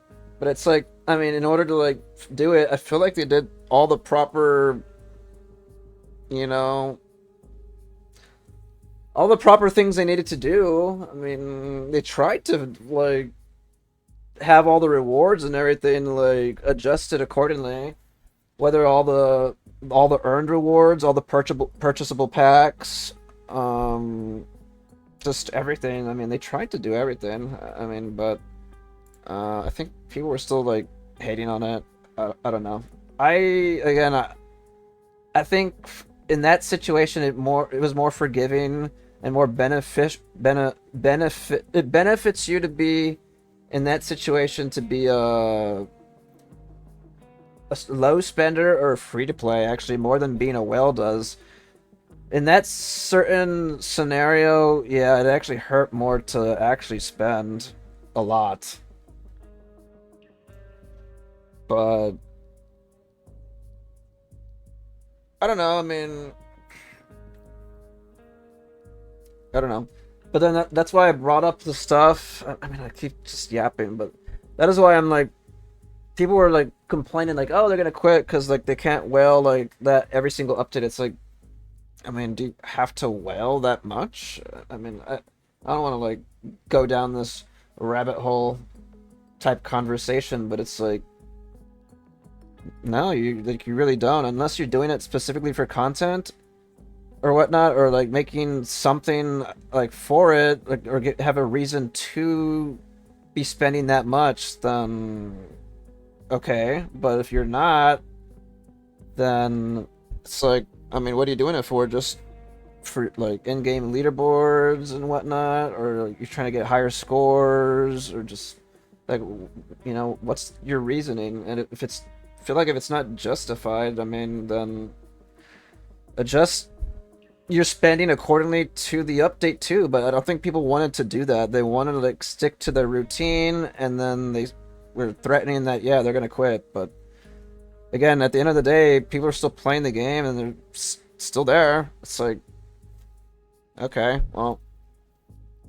I don't know. I mean, maybe people did quit, but I don't know. I mean, the game's still doing fine.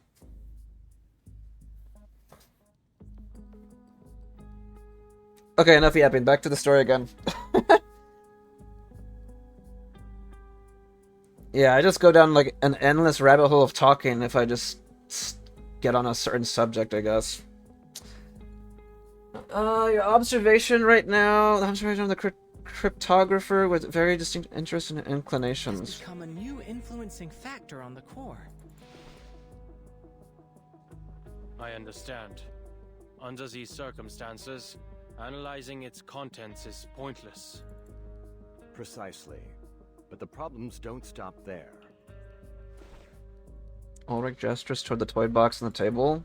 Within the 3-hour period after the core's removal, the environment in the toy box descended into chaos. Understandably so. The core has an unmeasurable quality.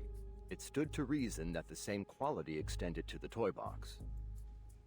Hisabeth and I entered the box to verify this theory.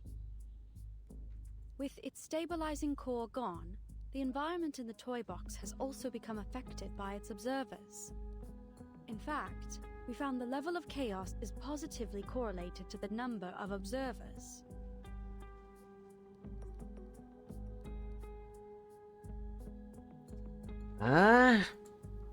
Observer effect. Changing environment. Familiar, isn't it? Our current situation seems to share many qualities with artificial somnambulism. Hisabeth has gone to get reinforcements. Right on time.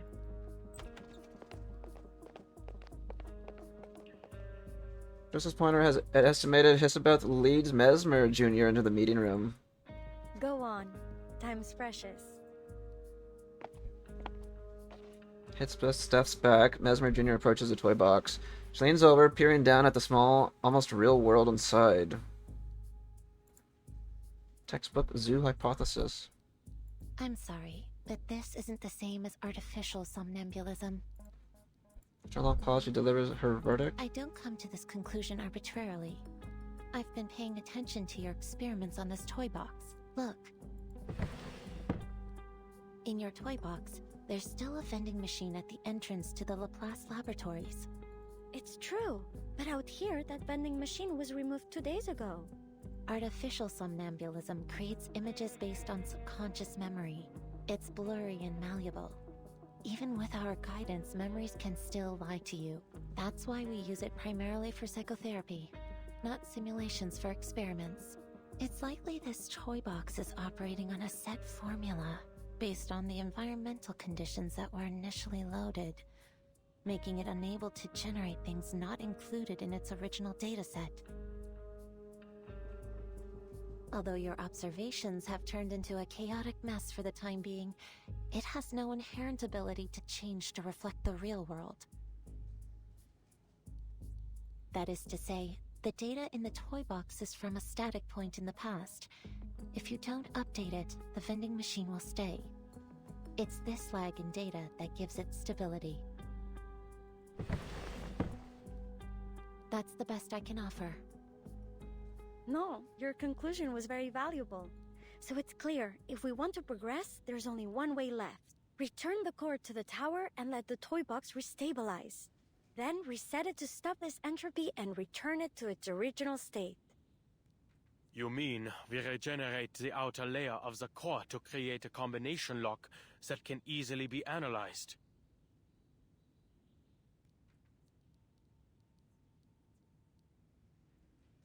Correct. Considering the chaos in the toy box, this mission should fall to you and Ulrich. You two are the most familiar with its environment.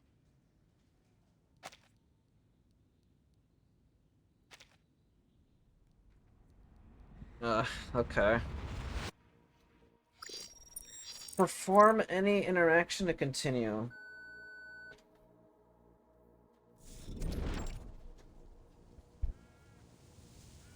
The ultra-familiar field of grass appears once more. Why is our starting point always set here? It seems the toy box is more stable than we expected. The topography hasn't changed at all, although we have lost line of sight to the tower.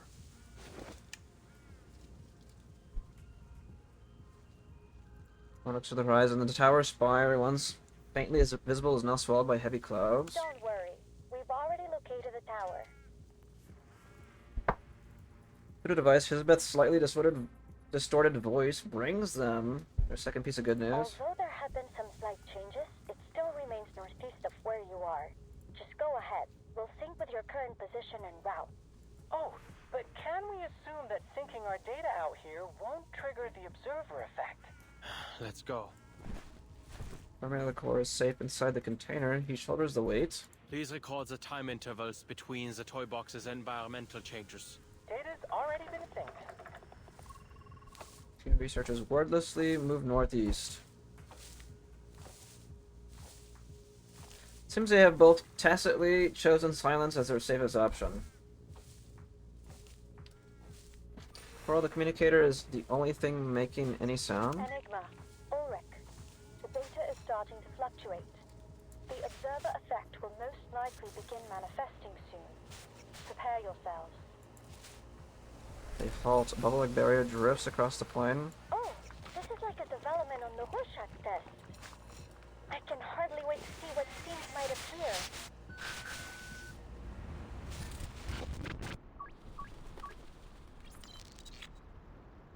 How did we end up here? They blink an eye, the plane is gone, and they found themselves at the edge of a lake. Environmental changes took 15 minutes this time. No change in the direction of the tower. Sure looks like a nice fishing spot you've ended up in. As if we didn't have enough problems. A lake? What? Do we have to row a boat now? I have no particular fondness for natural environments. I think this one's on you, Adler. Good to see you finally grasp the most important skill of social interaction. Shifting blame. Okay. The last time I visited a lake was before I joined Laplace. Admit it, Ulrich. You're curious about them. What happened? Argument is cut short. Like a television switched off, they are plunged into complete The darkness. data's becoming more volatile. The toy box is losing control. At least the communicator's still working. He feels around inside his backpack and pulls at the core. It is warped violently inside its frame, looking nothing like it did before. Which direction is the tower? It's moved. Current position unclear. There's no easy way ahead for now, so we'll make a temporary stop here. Check the position again after the next cycle of environmental changes. Wait, Adler. Darkness has sharpened their hearing. There's a rustling closing in from all sides. Looks like we'll have to deal with this first. Okay. Oh, what is a stage? Feast your eyes on the chivalric anti-romance of this renegade knight. What odd cipher devices? I suggest we observe how they move first. No, our time is limited. We should take a page from Medicine Pocket's book and take them apart.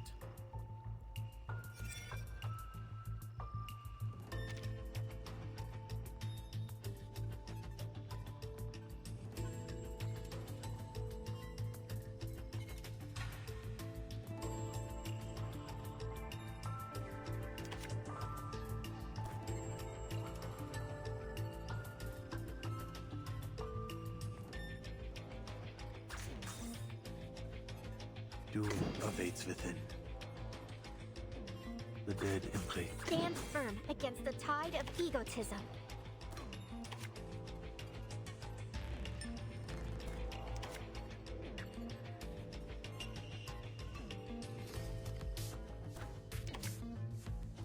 Computation check. Sacrifice holds meaning only in its warning. Life is delicate and easily lost. Vergossenes Blut für nichts. It must end. It must end. Just as I deciphered. What the Or hell? prophesized, if you prefer.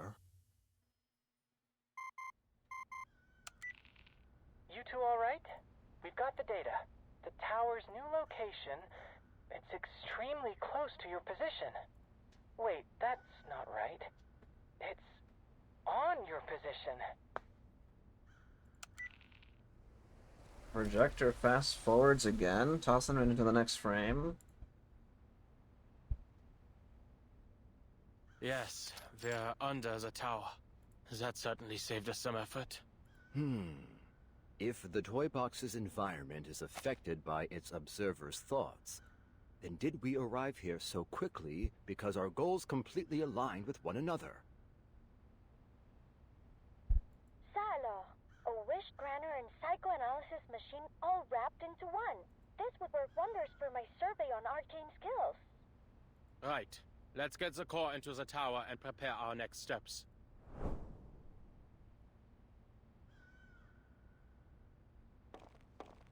They reach for the tower door, a shrill cry splits the air.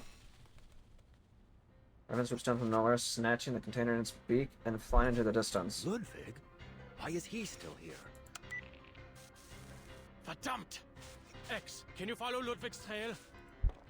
He's made off with the core. Not a problem. We've got his arcane fluctuations on record. Just hold for a moment. Communicator hisses with static. A few seconds later, the answer comes through. The tracking data's been interrupted. We lost him after about 50 meters of flight. Mr. Ludwig has left. Or more specifically, disappeared. Huh. This is residual data. A system error? It'd be best if you interrupt. Evacuate as quickly as possible. He ignores his pleas, which are now reduced to static. Jaw clenched, he pushes hard against the tower door. Doesn't budge. All ready. Full restart. Metal object lies on the ground in a spot he hadn't noticed before. Ada's badge. She really came all the way here. Reaches for it without thinking. Researcher Adler! What? They've issued the Force Quit alert. No matter what you see, don't approach it. We have to avoid interfering with the data. But... Rorik grabs Enigma with the collar, yanking him off balance. Mystery of the badge goes unsolved. Their bodies begin to disintegrate into pixels. While he is pulled from the space, the tower collapses into a cone of light and disappears.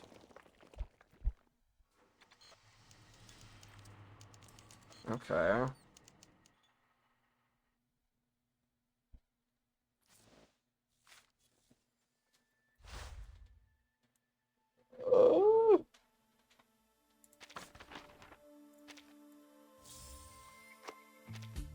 Night climber. Wait for dawn at the mountain's peak.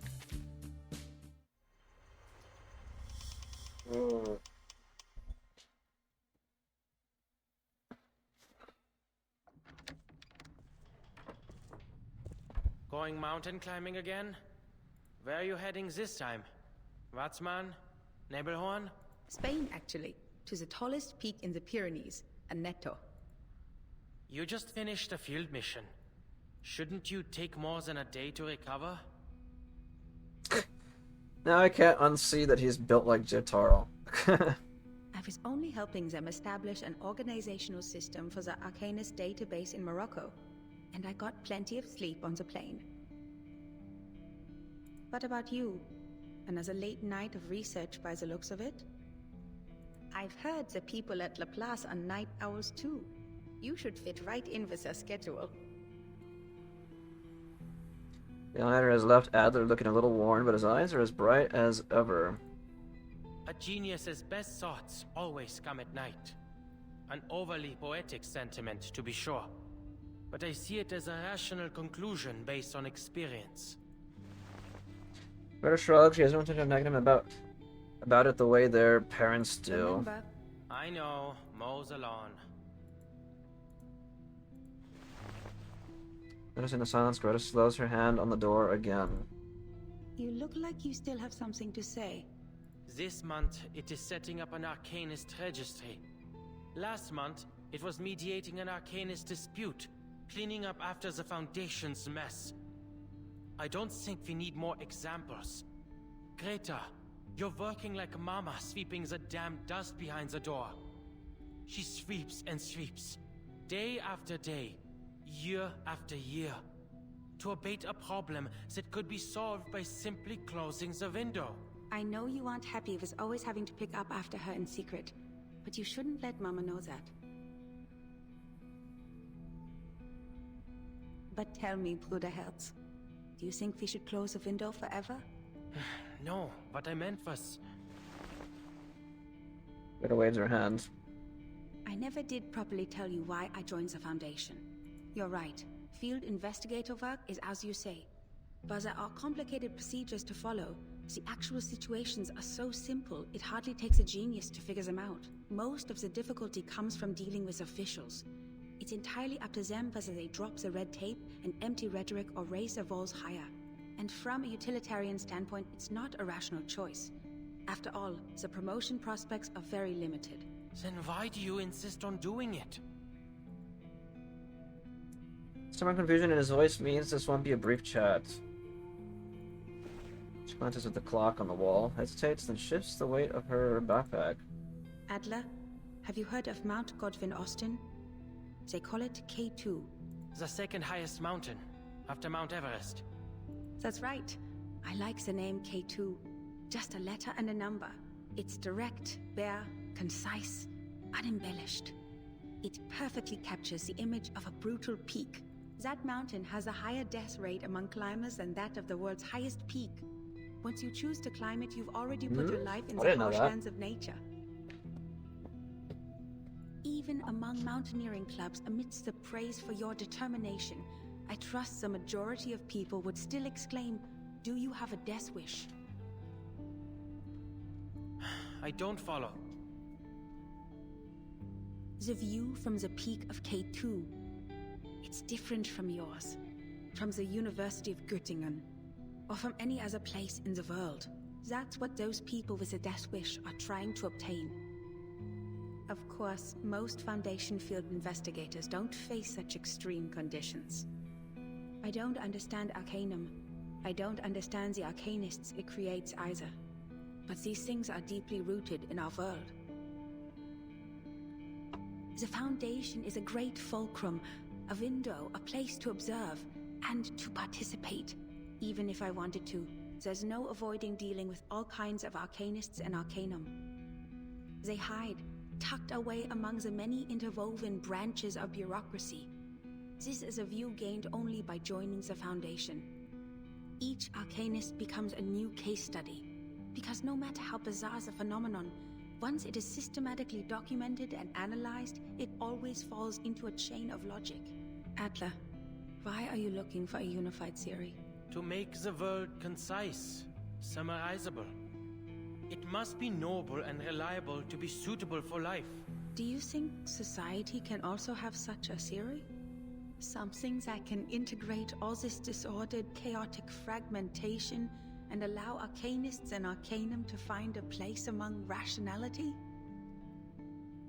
I believe that's what I'm doing now.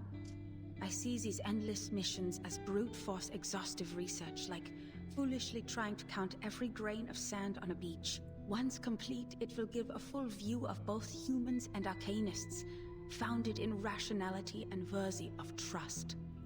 You could call it Hoffman idealism. It certainly seems to be in both our blood, Bruderherz. All right. Isn't it by time you left? Riddle pays no mind to her brother's embarrassed huff. Something else has occurred to her. I heard Laplace is experimenting on arcane skill fusion these days. They plan to distribute equipment infused with the power of incantations to us investigators. I'm not going to put my faith in some inexplicable magic weapon. I expected you'd say as much. Then this might be more your speed. It's a Luger pistol, a regular firearm able to be disassembled and reassembled as you see fit. A pistol? I also have one. It's a Foundation-issued pistol for field investigations. I'd say I already have a solid eye for it. Greta, what kinds of missions are you going on that require guns? While extreme circumstances are rare, they are bound to happen eventually. In those cases, it doesn't hurt to have a gun. That goes for both of us.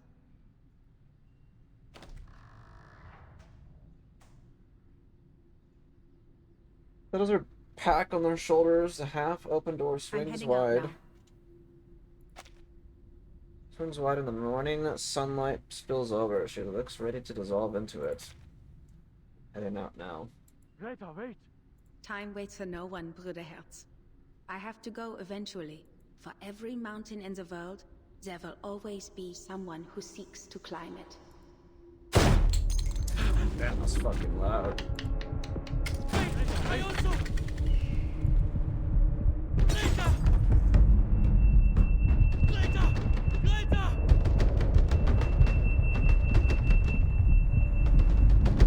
Pounds his fist against the door, doesn't move. Greta! Door he knows well, door he has always wanted to open. Door he had once opened, door that opens only for geniuses. Mr. Adler?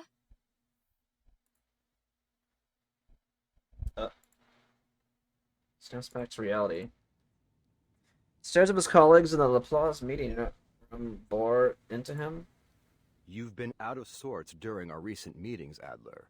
You should get more sleep. Sleep is a vital function for humans. Thank you for your considerable insights into human nature. But that's quite enough. Now to our current situation. We need to figure out our next steps. Conversation resumes, and the geniuses leave behind the trivial matter of sleep. Ludwig's reappearance has introduced a serious problem. The core is no longer in our hands. Our crossword puzzle has been torn to shreds, and we have no leads to speak of. Even the most skilled cryptographer can't reverse engineer a key out of thin air. Seems like an easy fix to me.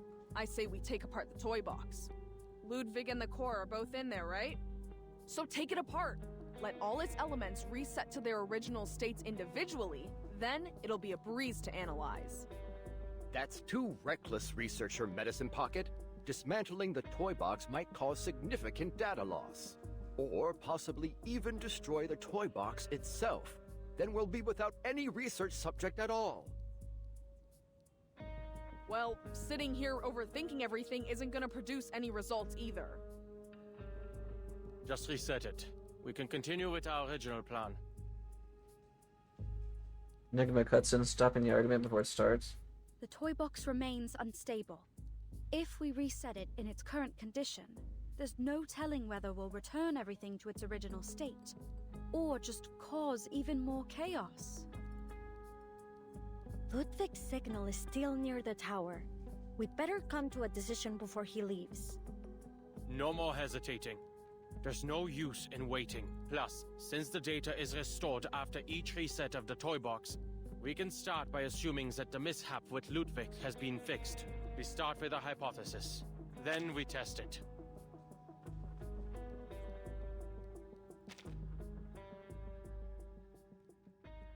Oh my gosh.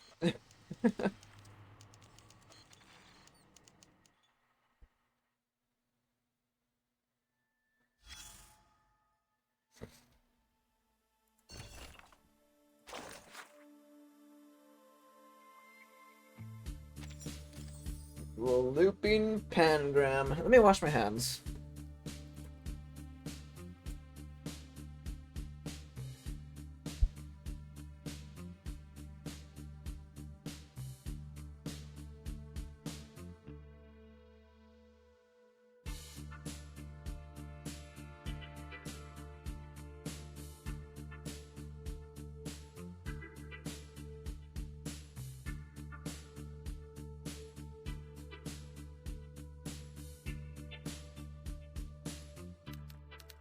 Okay.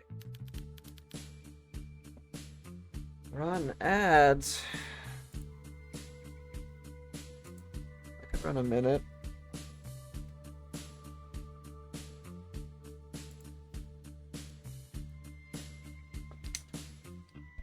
Yeah, I don't have a good habit of running when I leave.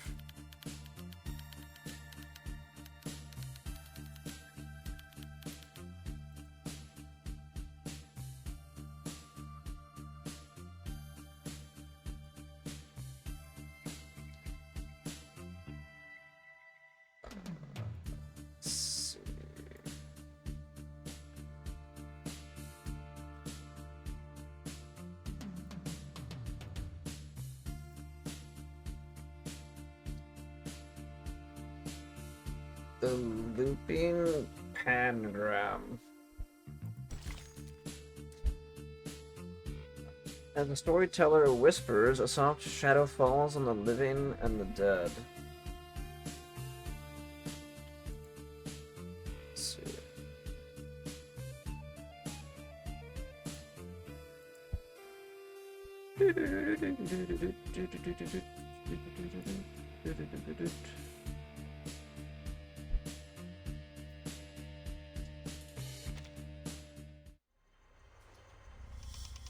The Looping Pangram.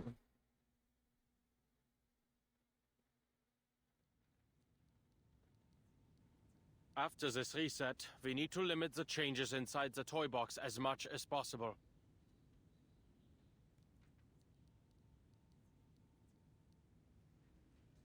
I'll wait for the ads to finish.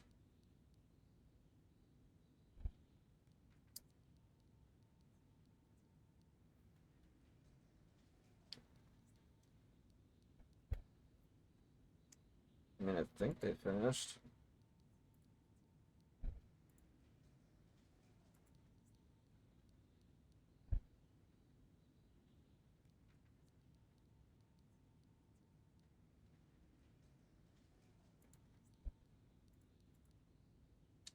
Okay.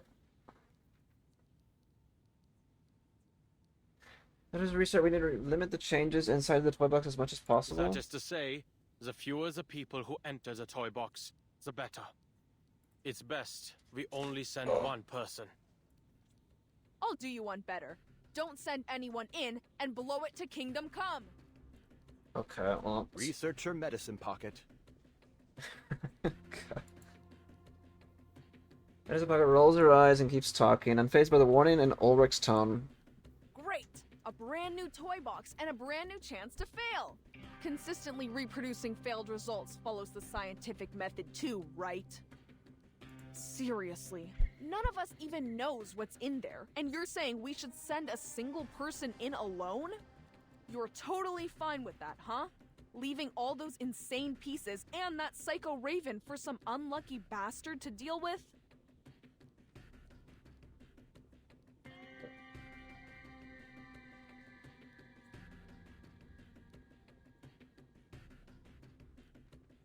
This doesn't happen often, but I have to say, I agree with Medicine Pocket.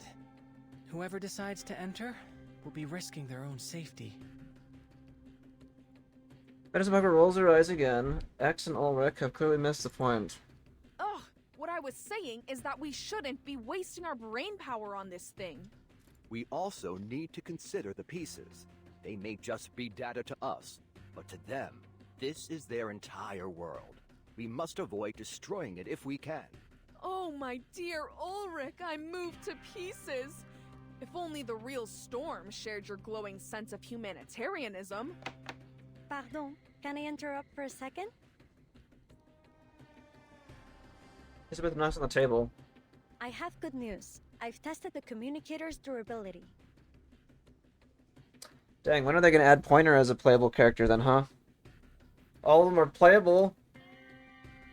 Or this group, at least. Although the tower's effect grows stronger the closer you get, the unlucky person entering the box will be able to receive outside help up until they enter the tower. If we aren't giving up on that plan, that is.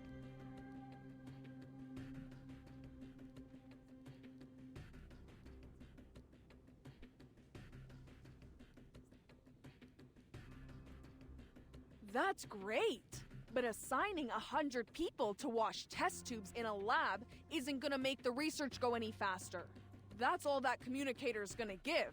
A bunch of test tube washers. Don't say that. If you gave me 10 research assistants who understood the Lane-Emden equation, I'd be pleased no matter what. Once Enigma listens, he waits until Elizabeth is done before he speaks. What I meant is that I will go.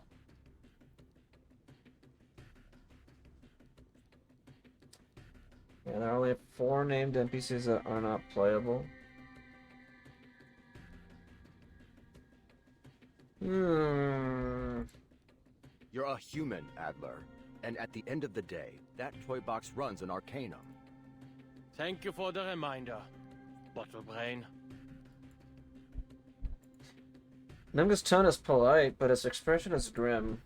I'm certain you will all provide more help than test tube washing, like capturing arcane fluctuations and relaying the data through the communicator. Besides, I'm the cryptographer here. I doubt any one of you has undergone even a fraction of the cryptographic training required to reverse engineer a key from an as of yet unknown cipher.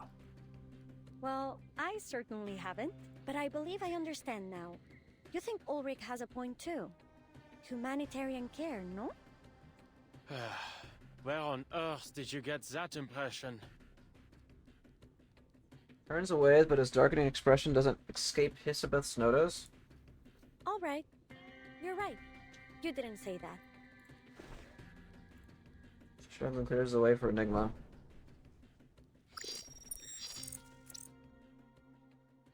How many interaction to continue? Faint dizziness blurs Enigma's vision.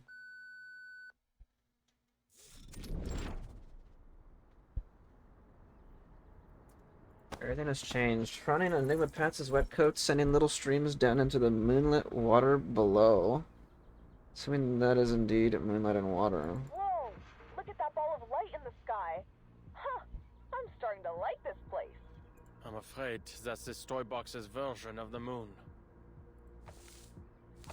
Pulls himself upright against the knee-high silver lines and wades unsteadily toward the shore. Hey, those fir trees over there look like snowflakes. Why don't you tell me something I don't know? Alright, I just thought some talk on cock curves might lighten the topic. Can anyone tell me how to mute this thing? Even distancing himself from the communicator as another wave of commotion erupts on the other end. A moment later, Ulrich's calm voice comes through. Understood. Researcher Pointer and I will strictly control the other's input as requested. Right. We guarantee we'll only bother you if it's essential. Thank you. I'll contact you if necessary. Switches out the communicator, yet the surrounding noise persists. Who's there? Is that Marcus? Not far off, a young piece turns around, hands twisted together nervously. Mr. Enigma? Didn't expect I'd run into you here. Miss Marcus, are you reading? Points at the thin, white cuboid in the piece's hand. Yes, Mr. Enigma. I'm reading a story. The quick brown fox jumps over the lazy dog. That's the story? Ah, I understand. Mm-hmm. It's about legends and people who write history. I haven't finished it yet. The quick brown fox jumps over the lazy dog. Smiles shyly. What used to be a book has slowly flattened into a colorless, almost deathless Is shape. there something I can help you with? Quick. I'm looking for a tower. Do you know where it might be? It seems a lot of people are looking for that tower. It might be on the other side of the forest. Thank you. Miss Marcus, would you like to come with me? Looks bewildered. The book finally loses the last of its depth and slides from her arms. I'm waiting for someone. I don't seem to remember who I'm waiting for. Brown. Was she also looking for the tower? The quick brown fox jumps over the lazy dog. Forget it. He hesitates and crouches to pick up the book for her, but it slips through his fingers like the moon's reflection slipping from cupped hands. Shakes his head and gives up. It's useless anyway. I should go, Miss Marcus. Goodbye. Rides away, the girl's voice follows after him. Please, careful. There's a fox, brown in the forest, lazy dog. Thank you.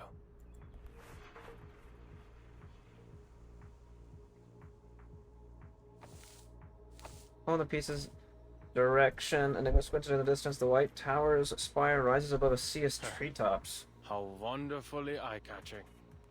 What is this? Tantalus's punishment? Another figure emerges from the shadows of the tree. Danger! Closer, don't any come! Wait. Trees. You're...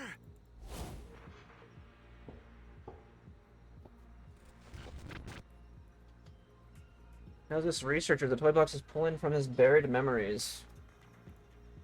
It's me, a tiny, insignificant cryptographer. It's a pity we've never worked together. Communicator rings again. Whether it's at the worst moment or the best one, he can't decide. Adler, how bad is it? Subconsciously reaches into his pocket. The metal tube is cold against his fingers. Oh, fine. Just a piece who's gone mad. Oh. There is time still to avoid this fate. Initiating research on a big unknown opponent. Sampling, analyzing. Kindly make your way into the reagent bottles. We'll shake them to see if you're a solid or a liquid. That almost made me laugh. Unfortunately for you, that is not enough to convince me to cooperate. Oh.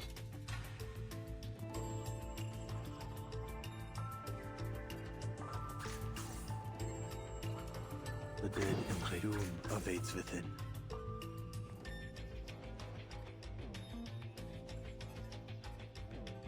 Computation check. Draw strength from the heroes of yore. Sacrifice holds meaning only in its warning. Life is delicate and easily lost.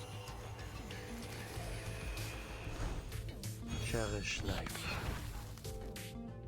Show mercy. Please go ahead. There's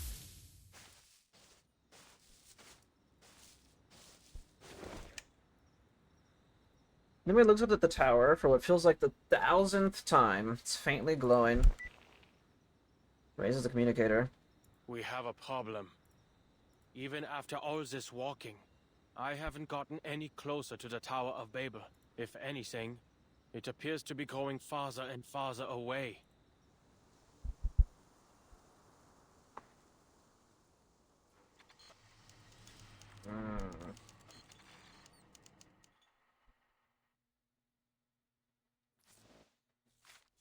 Babel.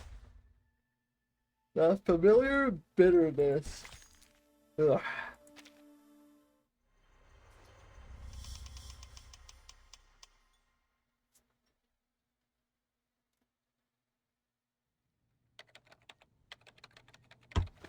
We're all quite used to the language disorder by now, so that isn't much of a problem. And there isn't much need for him to communicate with anyone. But what does concern me is that moving tower. A brand new variable. What was it again? There was an expression I heard when I was trying to research Kipperinas and name these arcane skills. Oh, that's the one! People can only borrow language. They cannot reach the reality behind it. We need to start considering the possibility of evacuating Adler early. I doubt he'll agree.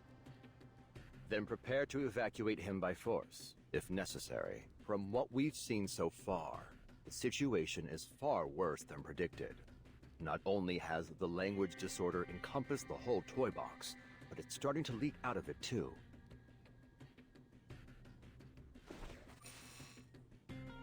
Switch to his above. The silver patterns on his uniform are slowly fading.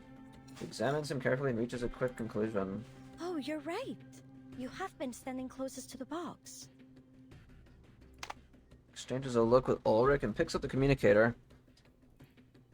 Alright, I'll tell him. Saves the two of you from bickering again. Adler, can you hear me? I hope you have some good news. Sorry for what I'm about to say, but I'll keep it straight. The toy box's instability is higher than predicted. We advise you to return early. If you can't retrieve the core soon, we'll have to use our backup plan. Blowing up the box. Enigma goes quiet for a few And seconds. Bottlebrain agrees with this? I didn't want this either, but right now, there's no better solution.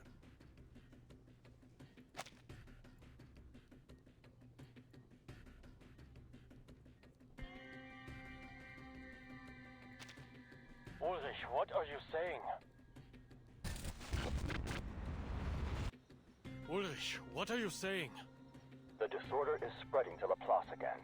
Your time in the box is limited, and according to the LSCC safety management regulations, ensuring your safety is the higher priority. Enigma takes a deep breath. He doesn't argue. I understand. Give me 2 hours. If I don't make any progress, I'll return. Then, we can blow it up together. 2 hours, Adler. We'll do whatever we can to help. Researchers X, Medicine Pocket, and Hissabith are currently dealing with the spread of the disorder. I also need to step away for a moment to deal with it. Researcher Pointer is monitoring the toy box's situation. If you run into any danger, be sure to request assistance immediately. I will.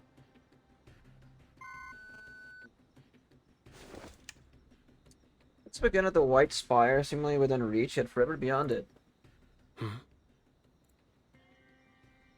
It's just his imagination. For a moment, it felt like he was closer to it.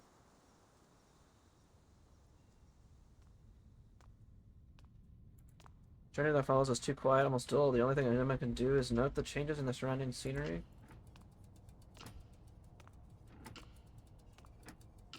Keeps his eyes peeled, but no other familiar faces appear.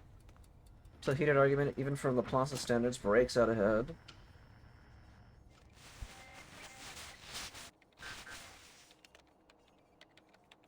Researcher and an administrator argue on opposite sides of a desk in a strange yet somehow familiar scene. I am not redoing the material reimbursement. Then you can choose not to submit it.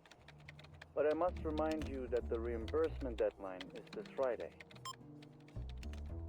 Everyone feels a familiar irritation itch at him. as the argument dredges up his own unpleasant memories. Plasma extract has extremely potent side effects. The plus ought to tear down the building and install turf. Huh? Research really draws a gun on his colleague. Perhaps he doesn't think of him as one. Are you done? You're wasting Laplace resources.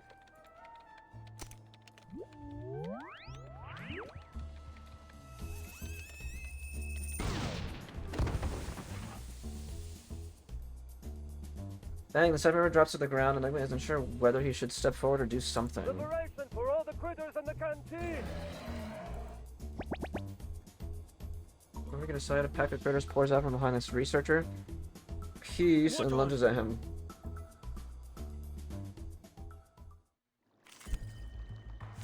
Okay.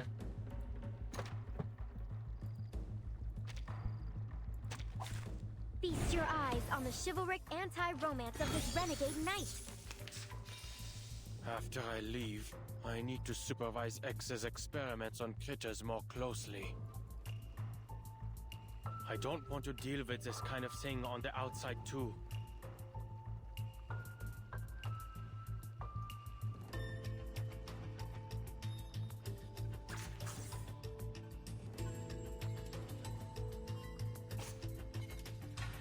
The dead embrace you.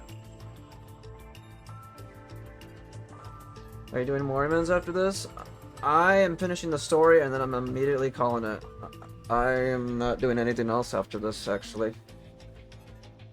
I have to wake up. I can't wake up too late tomorrow.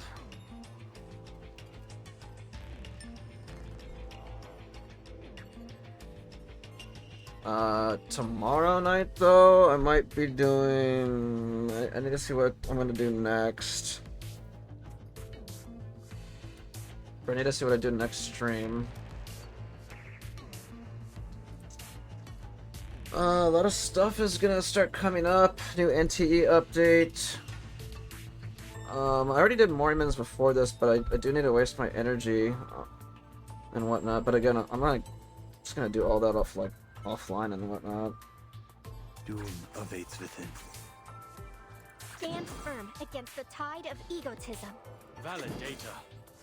Do not let yourself go home. Vergossenes Blut für nichts. Please, go ahead. There is work left here to be done.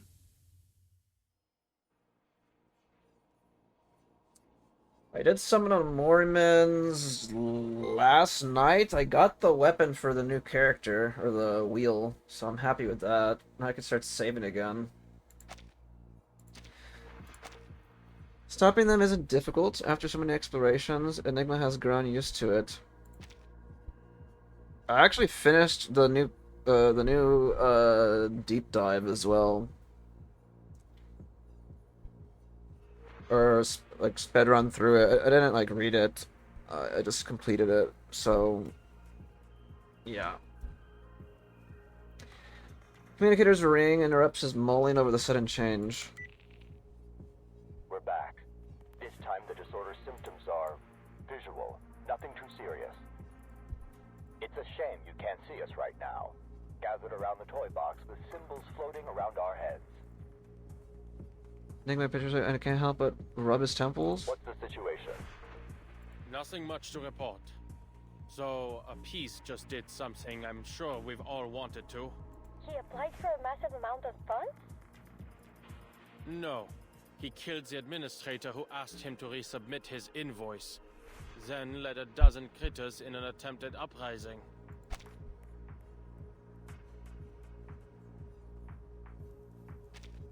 Very extreme. Intéressant. Now, there's no one here who wants to do anything like that to our colleagues. To each their own. I'd like to confirm something. You just returned this moment, yes? Was anybody thinking about invoices, the canteen, or anything related to Picasma candy just now? Hey, why all the questions? Mr. Enigma, this isn't exactly the time for a workplace interview. Come on, stop the chatter and tell me, quickly! Oh, you mean you think our observations out here are having an impact in there? Right. The approval you owe me, it's still in the back of my mind. You already got it, right? The bottle of Procrasma? That's the one. His hypothesis is confirmed. Now, I need you to give me some time. Stay away from the box. Do not observe my movements. I see. We'll avoid any eye contact with the toy box. Remember, we have forced evacuation measures in place, Adler. Silence follows. Enigma holds his breath and watches. As expected. Critters slowly disappear, and the blood-covered researcher shuffles back to the desk. Now simply some grids. Hey, pal. Coming through. Sorry. Need to reorganize all these receipts ASAP. You heard him, didn't you? The deadline's Friday. Don't your projects need reimbursements too? Thanks for the reminder. But my team is still waiting for funding approval. Ah, must be tough. Hang in there. Pets Enigma on the shoulder and limps toward the far wall where there should be a lab. Ulrich, I assume you've also come to the same conclusion. The correlation between the degree of observation and the toy box's abnormalities. Exactly. Put this down in your report. The reason I made you all leave wasn't because I harbored any ill will toward my colleagues. As we all know, every new observer adds a degree of freedom. The higher the degree of freedom, the harder it is to converge at a single point. Someone wants to see a dark room, so they turn on a flashlight. But if 10 people in different corners of the room simultaneously turn on their flashlights, between all the beams of light, not one of them can see clearly. This we understood. But what we failed to account for was the light shining through the window, the people outside the room. Not only do those who enter the toy box increase interference, but so too do those who observe from the outside. An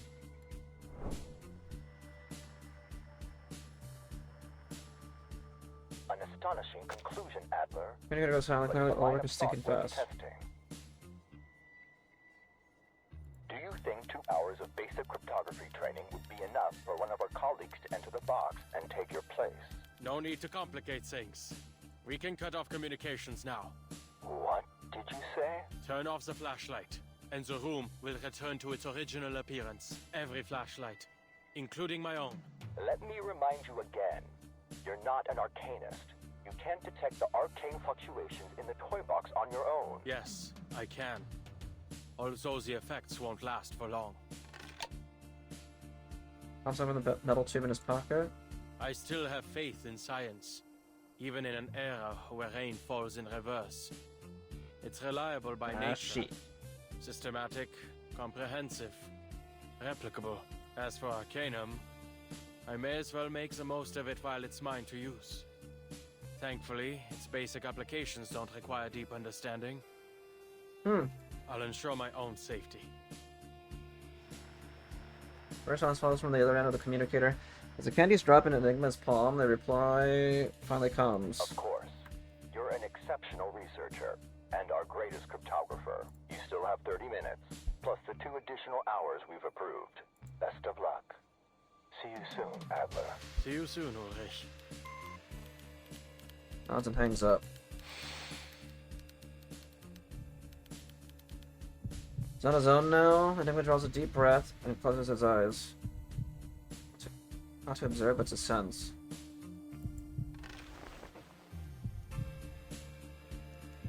An antidote and a trace of test poison to keep Manus Vindictae from using it to cause another tragedy. Just tried it countless times, it should work. Takes a plasma. Creeps up from the back of his tongue. Enigma's 1/4 Arcanist blood briefly awakens. Watching reason Arcanist and human. Arcanum and science. Science carried him to the point where there seemed to be no going forward. Humans would let him to touch the faint glimmer of light in the cracks. The deep is dark. There's a soft knock on a brick. Oh. The plot seems to take a lot of inspiration from 1930s sci-fi. Yeah, it does. Like I mean, I see it. I like it though. I mean, if it was like more modern, it would feel the vibes would be different. I mean, if you notice too, I mean, it's literally like kind of in the music also.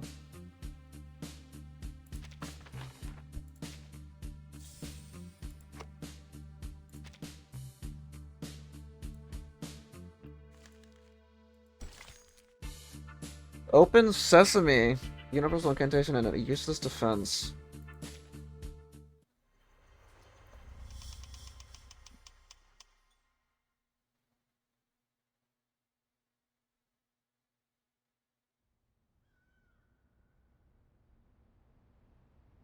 What an absurd experience. That's a new code. Using my eyes to gauge the distance. What I saw was a far-off tower and the many difficulties to reach it. Is that actually a new code?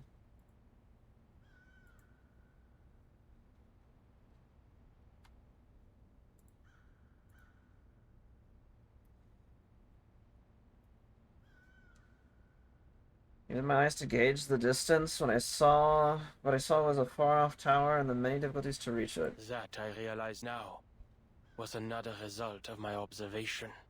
Yet the moment I stopped trying to logically deduce its location, lo and behold, here it is.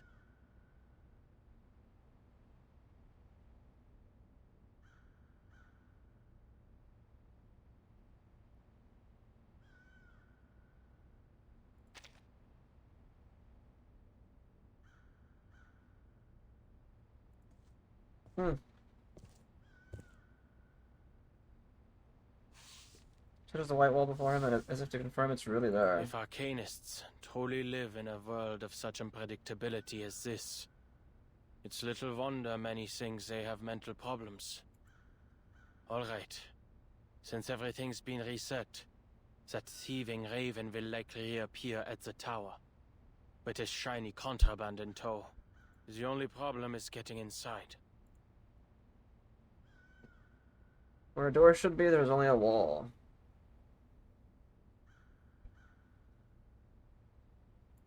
He tilts his head back and estimates the tower's height, weighing whether it's worth the climb. There aren't enough footholds, and I'm not certain whether that structure up there is in fact a window.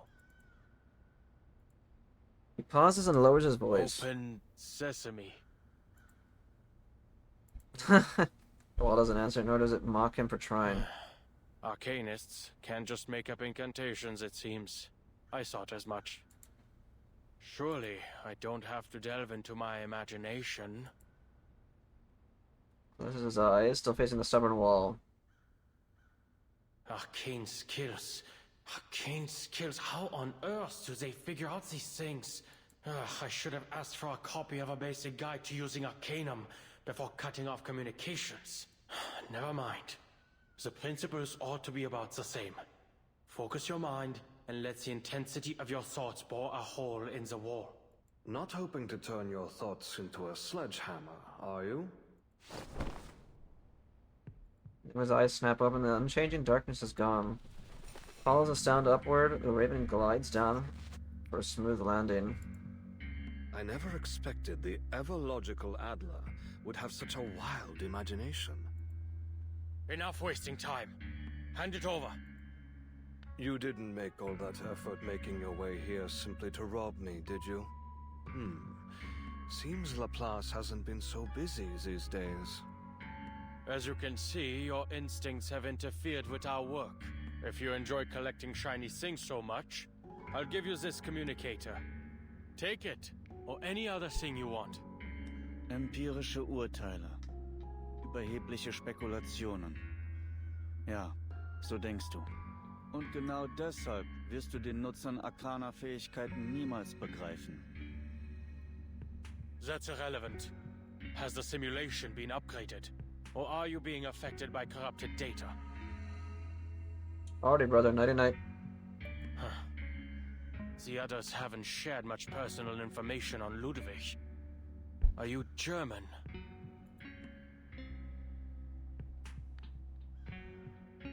Ludwig just mechanically turns his head and fixes his gaze on him. Ich verstehe ganz genau, was du willst. Yeah, latest man. Du bist viele Male in diesen Turm gekommen, um ihn zu zerstören. Und dann hat sich etwas verändert. Du wurdest neugierig, wolltest seine Geheimnisse enthüllen. Der natürliche Instinkt eines Forschers. Doch du wurdest viel zu hastig in deinem Streben und hast begonnen, Dinge zu erforschen, die du niemals zu begreifen hoffen kannst. Monsters from the words flows from Ludwig's beak. Enough chit-chat. Du kannst das Arkanum nicht begreifen.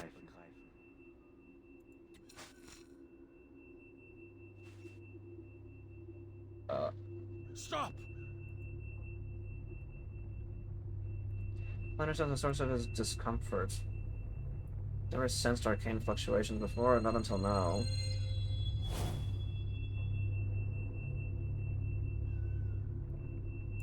Oh. Of course, you can't really. Kannst du diese Tür nicht öffnen?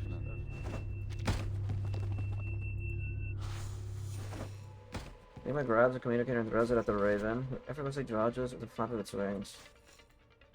You're the one interfering with my experiment, Researcher Adler. I need the core to help me unveil the mysteries of language. In fact, not long ago, I made a rather decent discovery. The flap of black wings, Enigma notices data flowing across them. The silhouette begins to melt away, giving way to the cold gleam of metal beneath. Was that hypnosis? A curse? Or a prophecy? Or is that nonsense, and yet nothing has come of it? Most likely needs time to activate. Enigma checks his timer. There's still half an hour left. Enough time to get you out of my way. I need the core. It stays here.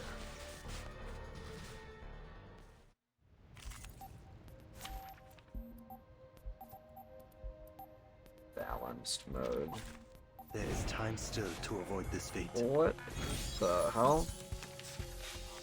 Deine Einmischung ist der eigentliche Beweis dafür, dass die Erschaffung einer perfekten Sprache notwendig ist. Es besteht keinerlei Notwendigkeit, dass wir uns auf diese Weise gegenüberstehen. Dieser Kern wird es mir ermöglichen, die schmutzigen Fehler der Sprache zu eliminieren und die Shannon-Entropie in ein vollkommenes Gleichgewicht zu bringen. Keine Abhängigkeit mehr von Kontext oder Erfahrung. Keine Mehrdeutigkeiten oder Missverständnisse mehr. Wenn die Entropie ihr Minimum erreicht, kann durch Sprache eine wahrhaft präzise und tiefgreifende Form der Selbstexpression erreicht werden. Und so wirst du schließlich vollständig begreifen, was ich beschrieben habe.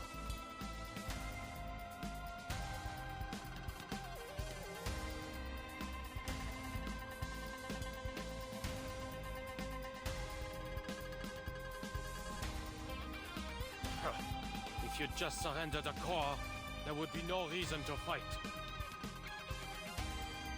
Ich werde mir dein weiteres Geschwätz nicht mehr...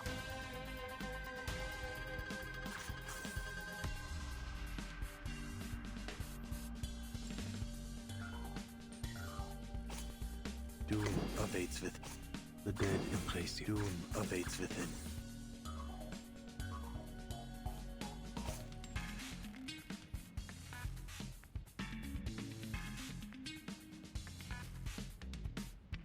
The dead embrace. Doom awaits within. Computation. Draw strength from the heroes of yore. In memory of the dead. Vergossenes Blut für Talk about nichts. making a perfect language, yet having the longest battle intro Sacrifice in holds German. meaning only in its morning. Yeah, it was pretty lengthy, I Life is noticed that. delicate and easily lost. A flood of information. Schmerz Foul betrifft die move. Toten nicht. Henceforth, virtue alone shall be my guide.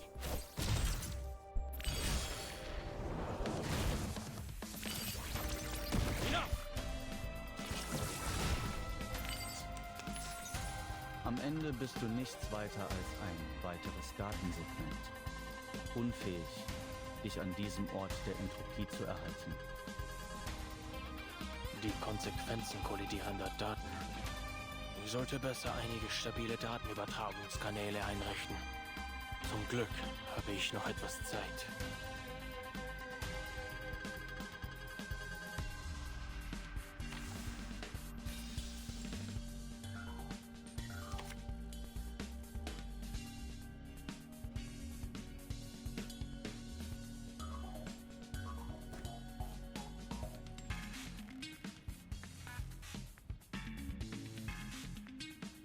What is the song?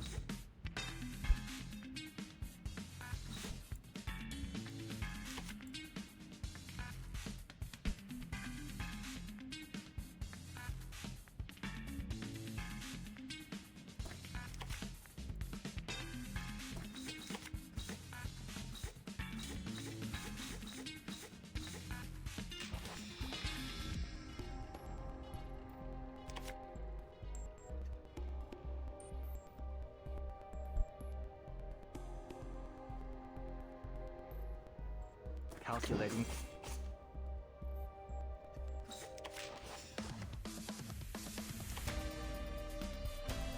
Stand firm against the tide of...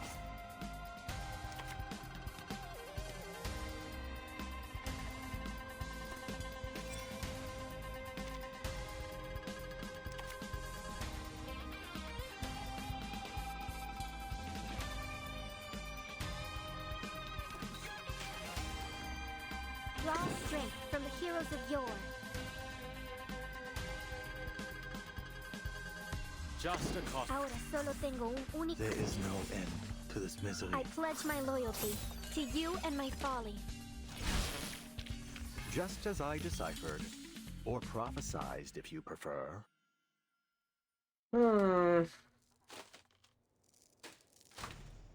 Fortress crumbles, the metal dissolves like foam, Ludwig twitches on the ground. Spreads his wings and struggles into an upright position. Data flashes in his black eyes. My data? You've utterly destroyed it. We both know the box will reset. And you'll go back to your chattering, Raven. Ah, yes. The pieces exist in a world that may be reset. One might think their lives are full of opportunity and that everything is recoverable. But under special conditions, these pieces can also die. What do you mean? The core's contents have the ability to interfere with everything around it. It can tear your mind apart, even scramble your data into a jumbled mess. Opening its protective shell won't bring you the results you're looking for. Ludwig already paid the price for his curiosity. His experiment failed, and his mind was imprisoned here. It wasn't until a short while ago that he finally departed. I am merely a segment of leftover data, an attempt to warn other curious minds to stay well away from danger. You mean to say your actions came from good intentions? Care to explain that incantation of yours? It still hasn't taken effect. It was meant to change your mind, to prevent you from comprehending the arcane presence here. In stopping you from entering the tower, you would be protected from the madness and ruin that awaits. There's no need for you to go the way of the other pieces who came here, breaking down piece by piece, until you eventually vanish into nothing. Feathers begin to fall, more symbols flicker across his body. But you needn't worry. It won't be long until my arcane skill ceases to function. I've never had the opportunity to work with Ludwig. But based on your simulation of him, I can guess he's a stubborn, conceited, curious, egotistical fellow. Oh, not really. Just a raven cursed with knowledge, trying his best to protect those who come after. Sounds a lot like the King in Yellow. I've Is that a book or a novel? I've never read it or... A typical Laplace employee. You're unhappy. Ugh. So there's Enigma with eyes that no longer shine. No. I was only thinking that perhaps there should be someone who helps bear the risks and makes decisions on behalf of these geniuses. Working alongside colleagues with no understanding of lab safety protocols comes at too great a price. Having a branch director go missing for so long must have certainly affected productivity.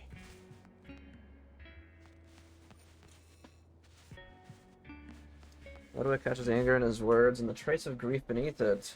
He tries to move past both. But you and I have never worked together. Ludwig checks his timer again. We've been colleagues for the last 10 minutes. You're not going to heed my warning, are you? You're still going to remove the core to satisfy your curiosity.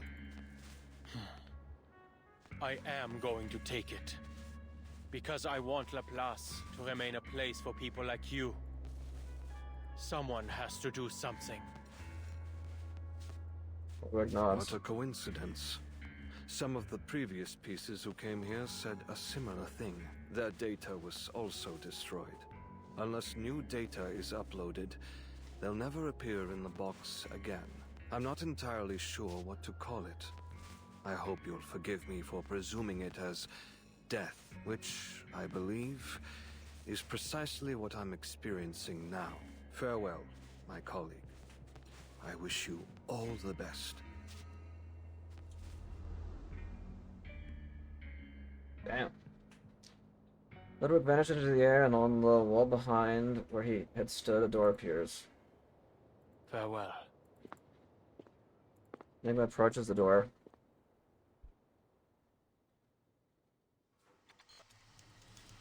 Supposed to be, this book that's so good at the second act it makes you go insane. It's been getting a lot of usage lately in video games.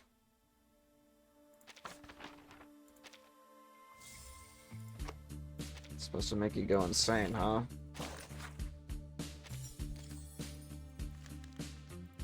The endless screen.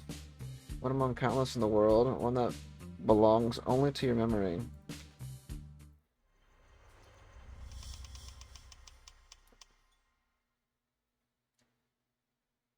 Yeah, I've never heard of it. It sounds familiar, but... all for nothing. Next time a colleague disappears without a trace, they'd better leave behind more clues first. Not even a crack. This isn't drawn on, is... Knock it open? It's the only path to knock it No open. visible locks. No signs of arcane skills either. You remove yourself and knock it open? That's a Greta's home. been here. She found a way through. There must be a way. Why surrender everything about yourself to someone, something else? Researcher Adler? Researcher Adler, how are you? We've all been quite concerned about your condition. Enigma ignores the voices calling from The outside. storm have arrived, and everyone's fighting to form research teams. This might be a bit presumptuous, but we'd like to invite you to join us. That's right. It's another group of people who Probably believe don't science can remember. explain everything. During a cryptography lecture at the University of Göttingen, you said every puzzle has a solution, and that if there is no answer, it's just because we haven't figured out the rules yet. This is just like that, a crossword puzzle that nobody's ever solved. Just some secrets you think they can We solve it enter all. new territory. The first to research the storm. And we'll be the first to find a solution, to figure out the truth. Stares at the crossword before him. The letters in the squares drowned in ink, so thick they're illegible. It's like the storm covering everything with no pattern at all. Solution? A A solution that can be overturned at any time by the appearance of an inexplicable presence. Only a fanatic would find joy in all this. At least they finally have some evidence that gods are here.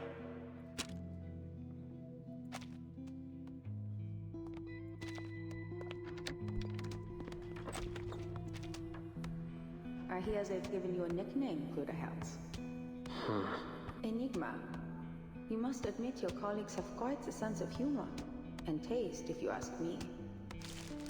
Just down a stack of You files. may be helping with some decoding work in here, and somehow turned me into your personal news and paper delivery girl. But this house isn't a laboratory, nor your dorm, and it's certainly not an emergency shelter. There is no harm in returning to a normal life. I'm listening. No, you aren't. He decides to sit down the squash ball in his hand. Alright, fine. I'll say what you want me to say.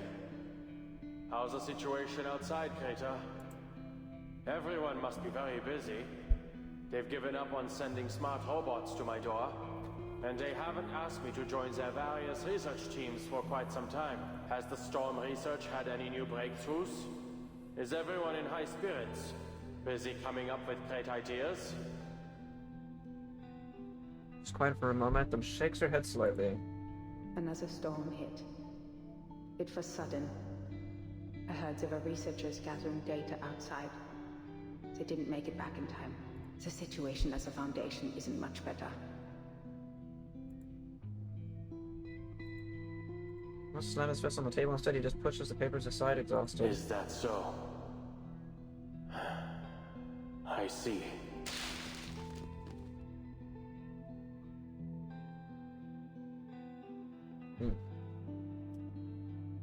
It's kind of like Dante's Inferno, shaping the common understanding of Christian hell. The king in yellow is the myth that inspired most cognito hazards in fiction.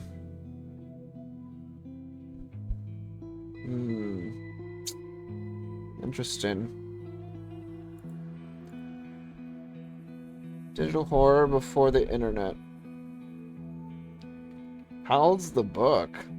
Or the novel? Must be a reason, something that has driven you here to stand before this door to demand a response that has never come. Self-expectations. I've attended lectures at Laplace. Their researchers firmly believe they can discover the truth. It's utter conceit. But that's the way it should be. Others' expectations. I'll take up that hole and do what you've been nagging me to do. I'll take care of those pesky committees. But just so you know, I'm not doing this for the higher-ups who look down on us, but for the people who look up to us from below. I wish to change everything. Because I want Laplace to remain a place for people like you.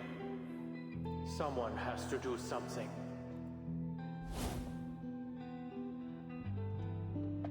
Never truly looked at this door. Difficulties and obstacles are common in research. Every result is built on countless failures.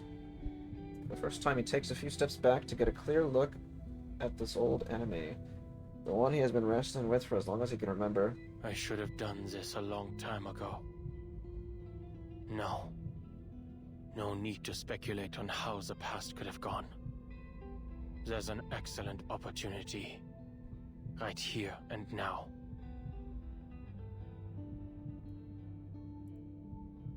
Plasma extract is wearing off, his heartbeat pounds in his ears as everything he perceives slowly returns to what it was. Everything inside the toy box changes with observation. It faithfully recreates my every thought, perception, and idea. Maybe it's just how to actually extract. Maybe it's the absurdity of what he sees, and how surprising it all is. A searing pain arises behind his eyes. Turns out, there was no wall around the door after all. An unknown darkness engulfs him. Steps forward with ease.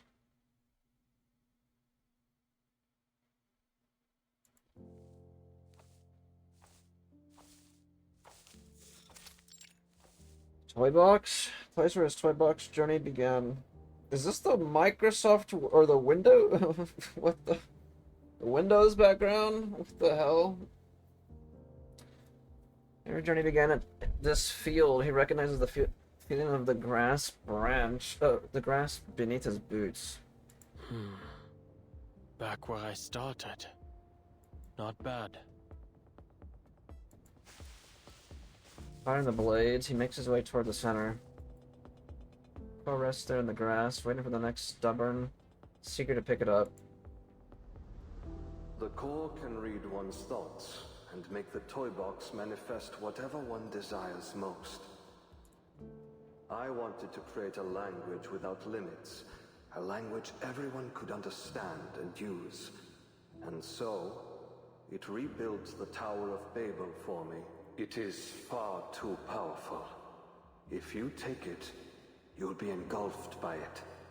Something I don't want to happen, but it's clear you've made your decision. I'm powerless to stop you. I can only wish you the best of luck, and hope you stay true to your convictions. If I had the time, I'd like to have witnessed what it creates for you. There's endless green in countless places. Maybe it's the mountaintop he once reached. Maybe it's the graveyard he can't bring himself to visit. Maybe it's the open field in front of the Laplace building. All I wanted was to return to that first field of grass. Alright. Adventure's over. Enigma bends down and picks up the core. It's created a new code under my observation. A familiar, basic code. And a hint. Das Zeitalter der Menschen ist zu Ende. He's the words under his breath. It's as close to reality as a simulation gets. Replicating appearance, language, and thought, the data does its job, producing the most reasonable results it can. In the real world, there's a note just like this in his drawer, taken from that pioneer's journal. She found the answer, even here in the simulation. Proof that she will walk this path every time without exception, prophecy written in data. Arcanum.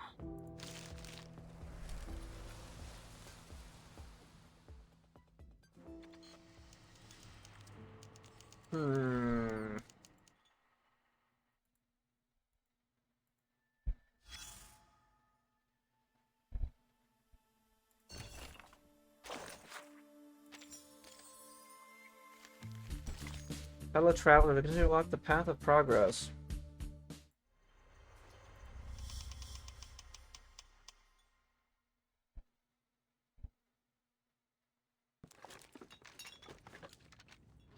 The Visionaire cipher. A multi-layered application of the Caesar cipher.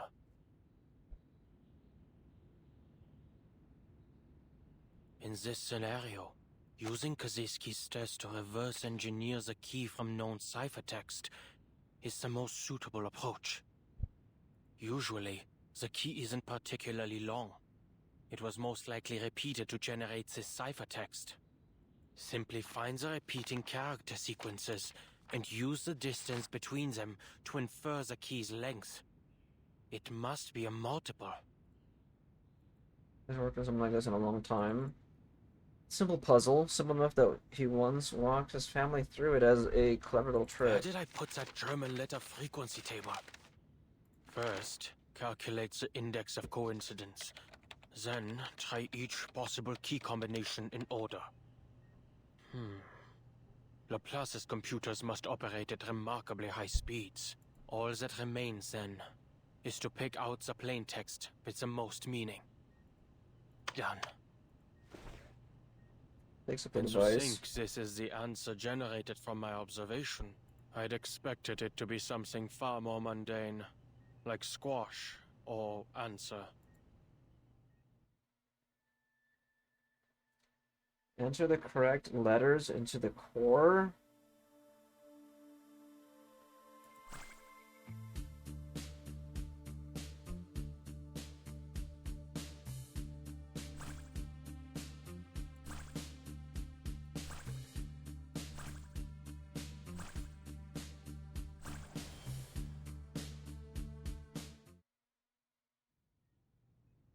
Zukunft. Metal melts into the soft liquid and the indecipherable symbols fall away. We solved it. The word is an unbearable truth. This is...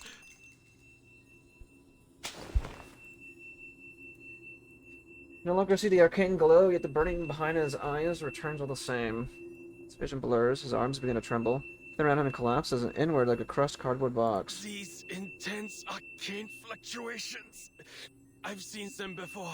Verdammt. First, I need to...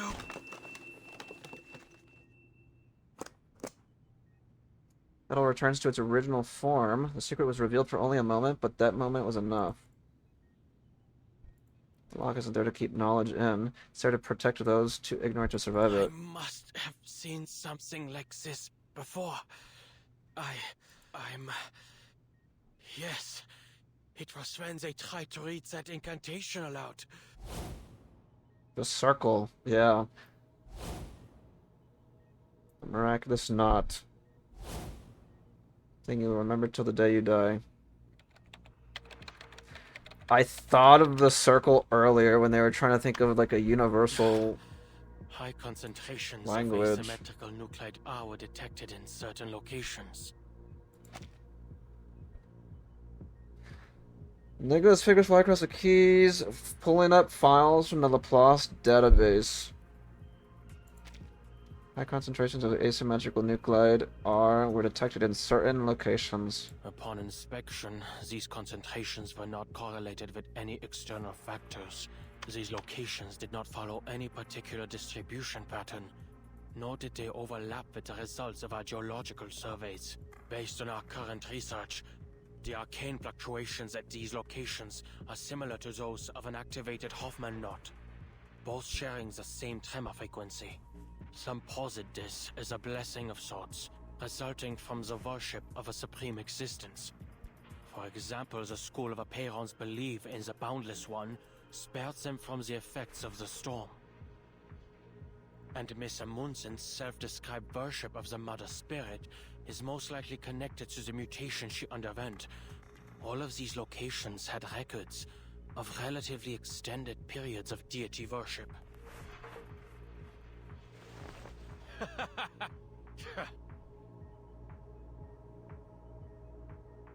Supreme existence?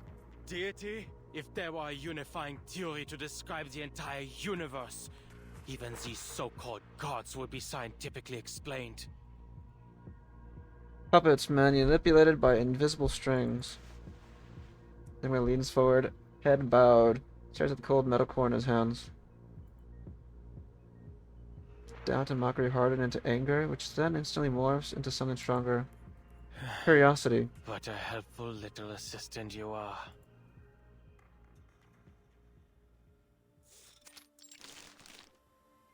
The news you brought back was very interesting, Simone. Lucy! Madame Z has always maintained a cooperative attitude toward Laplace. It should have come as no surprise to you. Glowing bar of her eye flickers is the latest expression Madame Lucy has learned, roughly the equivalent of a human wink. Data analysis has shown it can lighten the mood and convey warmth, making it particularly well suited for conversations between friends. I did not expect Laplace would receive such unique research materials. The details contained in the core of that toy box have created a new basis for greater exploration and research into the storm. Perfecting the immunity ritual has become a more likely possibility. The report also mentions that researchers Adler and Medicine Pocket collaborated to develop an antidote for Picrasma extract.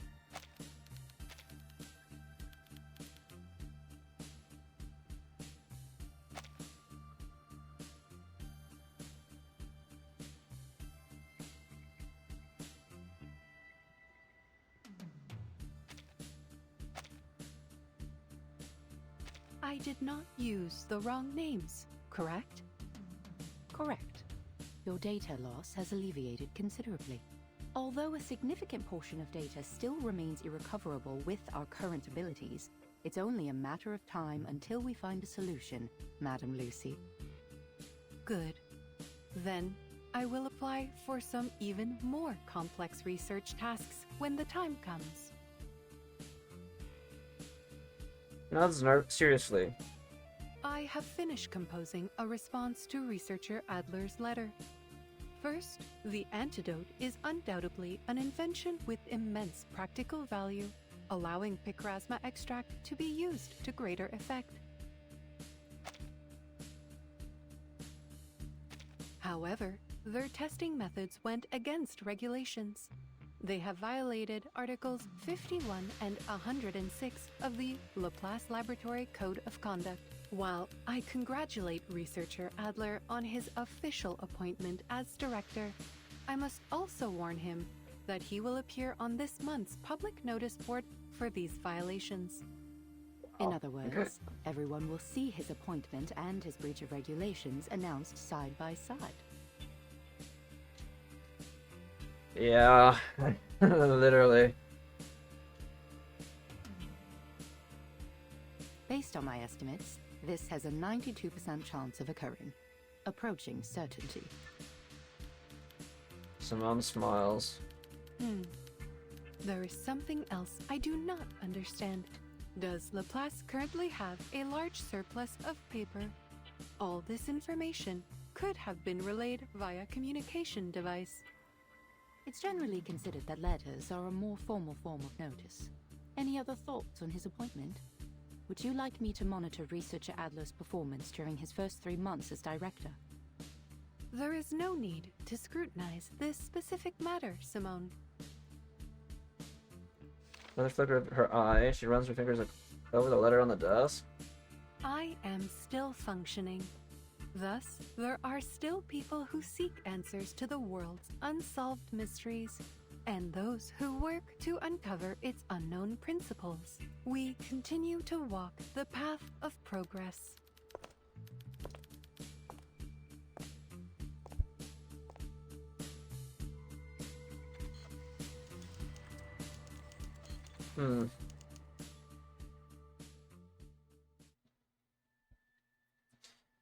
I'll look back in anger, in a better place, or perhaps in the future.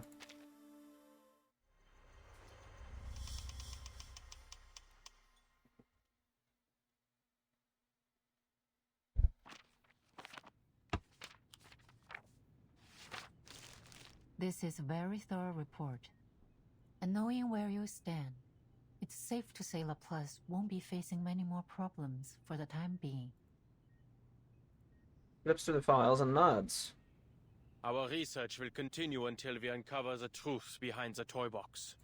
After we establish the toy box research group, I'll be sure to submit more detailed reports of our results. What you have there is far from our final conclusion on the subject, or on our collaboration with the Foundation. Between compromises, the soon-to-be director has learned how to hold his ground. Anyone who gives the final answer without careful consideration is either a gambler or a cheat. I'm glad to see your prudence and rationality as a researcher remain as dependable as ever. Of course, I'm even happier you finally decided to be more than just a researcher. I'm sorry, but even now I still don't fully understand your decision. I also have one more condition.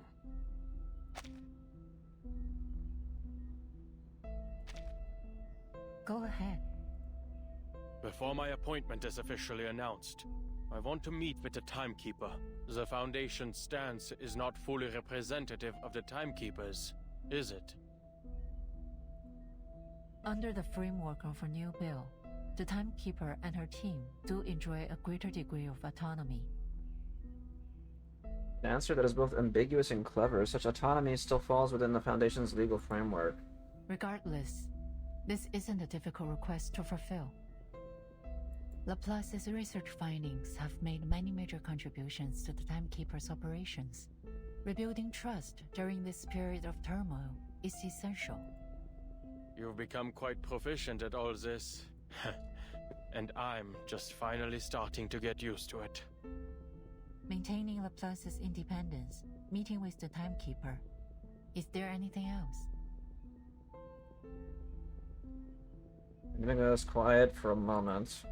Before the Foundation requests the details of any of Laplace's research, they must inform me what it will be used for. Can you accept this?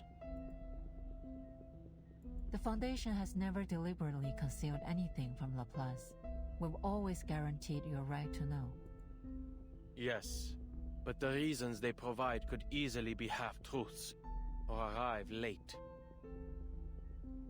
Yeah? I don't mean to make your life difficult, but you know better than I the reality of how the Foundation operates. Judging by your reaction, you can't make that promise. I expected as much. She neither confirms nor denies it. I have no other requests. All those endless meetings finally prove their worth. The strategic concession, a classic among expert negotiators. Not meant to get anything specific, but to make a point. Very good.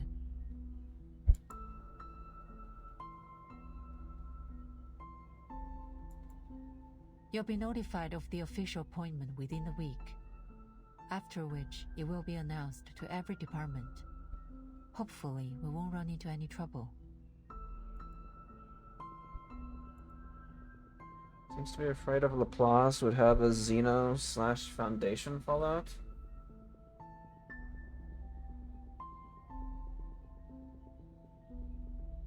Is he? I mean... guess. I was thinking something else. I mean... unless you're alluding to something else that I don't know.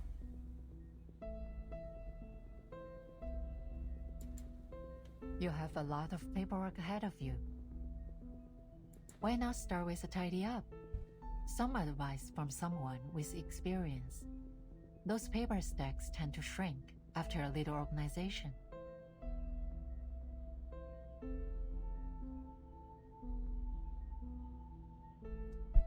That I wasted on a nuke on Arcana and he hated that approach.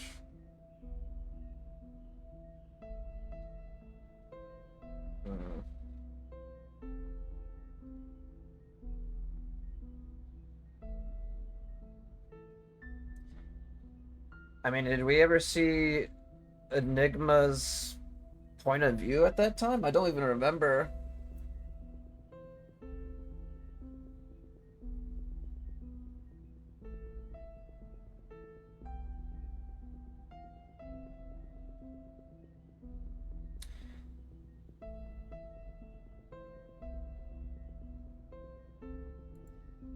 Resorting to psychological suggestion?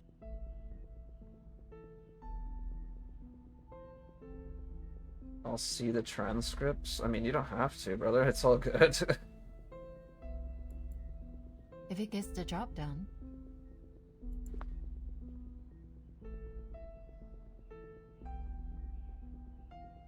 Ramsey watches the door, then turns to say goodbye. All in all, congratulations to you, Adler, and to Laplace. You've secured a positive future for this place. Please, Enigma standing surrounded by walls of files and size.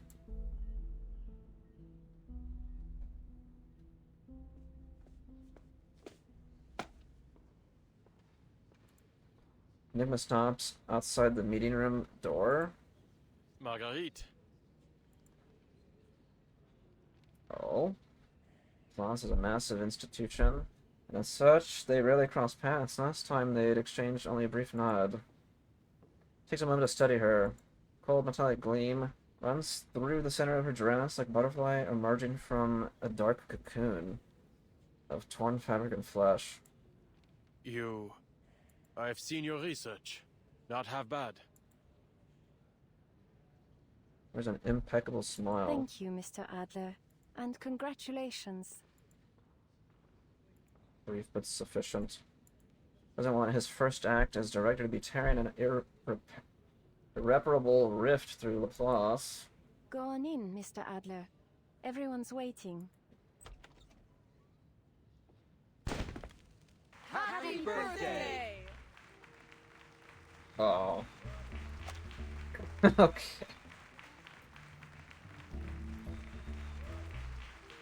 Party poppers go off with a bang. Colorful ribbons rain down over Enigma. What the hell are you all doing? None of this is what he'd expected. It's supposed to be a brief meeting, but the moment he opened the door, control slipped away from him entirely. It's a celebration, Mr. Enigma, for your birthday. And for your appointment as director, of course. Today isn't my birthday. Oh, that doesn't matter. You can celebrate it early. The most important thing is today is a day worth celebrating. There's cake. Is that dairy cream? Or something plant-based? His breath pulls another party popper. The sharp smell halts the snake's investigation. Wait. Our readings have shown higher concentrations of cortisol and adrenaline in the air. We've all been under pressure lately, you most of all, Adler. Your index is higher than anyone else's. A celebration like this gives everyone a chance to relax, which in turn will make them all the more productive with the upcoming workload. Thoughtful, theoretical justification for the party, courtesy of Ulrich. Well, this is a birthday party, isn't it? Make a wish, Enigma. What's that? You want me to make one on your behalf? Well, if you say so. I wish, more than anything in the world, for my approval form to pass today. I need to sample the outer material of the toy box.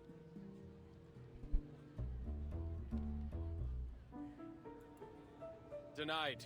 Your plasma consumption research already jumped the queue. And we need to maintain the structural integrity of the toy box. Medicine Hall rolls her eyes and drifts toward the toy box on the table anyway. Hey, step away from the box. No. Party seems to have given these geniuses an excuse to run wild. No one cares anymore what the meeting was supposed to be about. Listen up!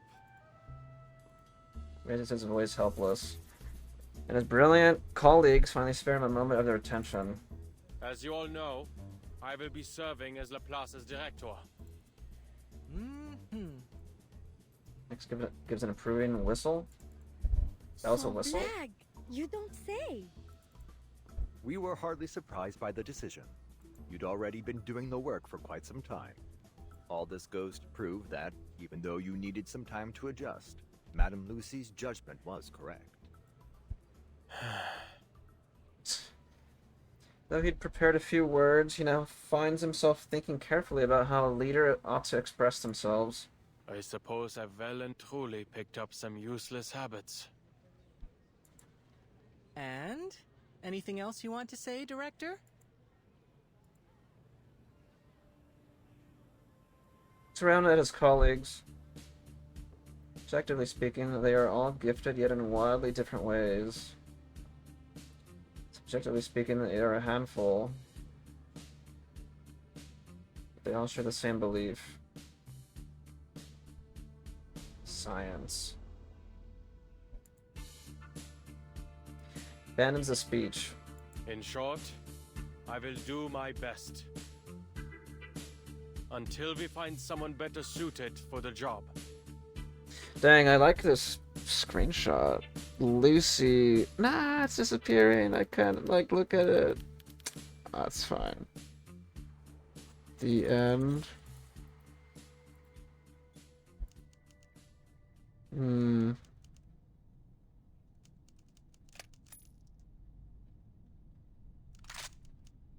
Ah, shit.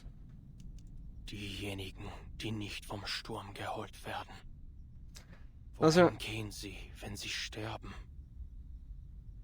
Those who aren't taken by the storm, where do they go when they die? Eine Frage, die noch immer unbeantwortet bleibt.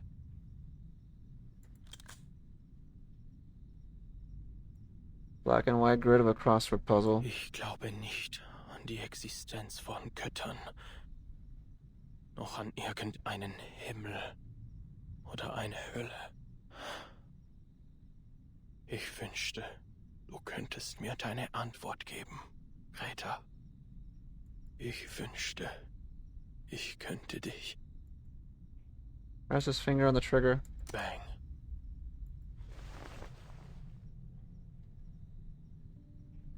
The age of humans has come to an end. But you can continue living. Fine pistol. Birthday gift. Memento. A beginning. In our new age.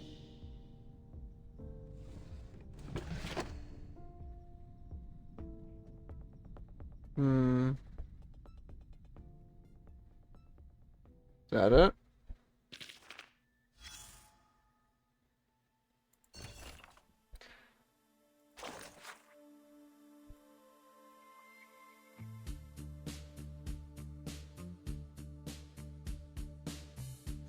Everyone on the Space Monitor project team, there's a celebration party this Saturday. Don't forget to wear your best clothes. Chesabeth. Medicine Punk has invented a new Cosmic Honey dessert. It has a beautiful circular shape. Everyone is welcome to try it. 37. What the hell? Due to a venue conflict, this week's Nautica meet and greet has been moved from Saturday 1500 hours to 1700 Fridays at the same time. Ezra. Sodium Macrasma as a coffee substitute safe for human consumption has been uploaded to the database. X. Miss Winsong is taking me out to buy proper clothes for the party. Office will be empty today from 1400 to 1800 hours. Please don't waste your trip. Kiparina. Didn't expect her to be so formal. Right, I'll be there on time. Name day. Appointment as the director of the LSCC will officially take effect this Saturday. Adler. Regarding the Space Monitor Project Team's celebration party. Just remember to come. Dress code is just another one of Sylvie's flights of fancy. Pointer. Okay. Might miss one? I don't think I did.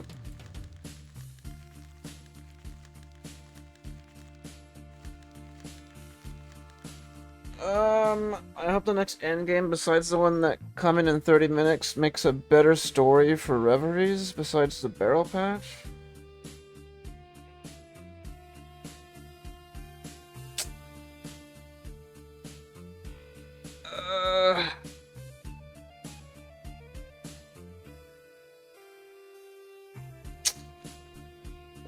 Yeah, I don't know. I mean... we'll see, I guess.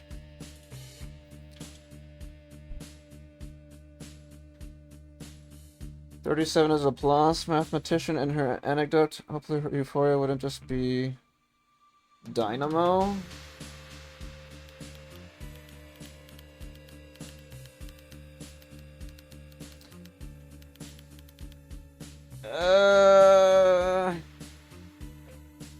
Kind of seems like she would be, but unless they make something completely different, but I don't know. I mean, the only new team that's kind of like out and about right now is Repost, and I don't see her being a Repost character unless like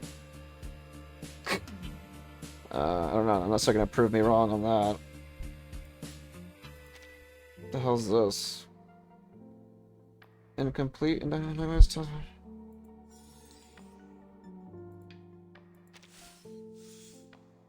what is this? Let's have a research category here.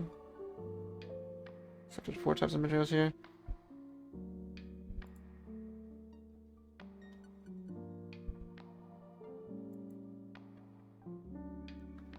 Okay, I'll do that later, I guess. But anyhow, yeah, that's gonna do it for that.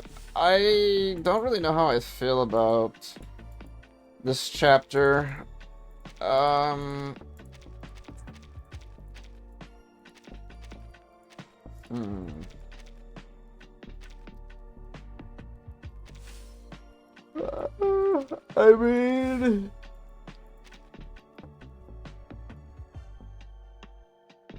mean, what is there to say about it? I mean,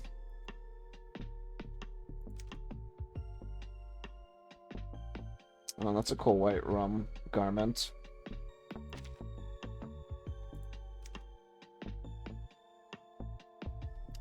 A bottle rocket?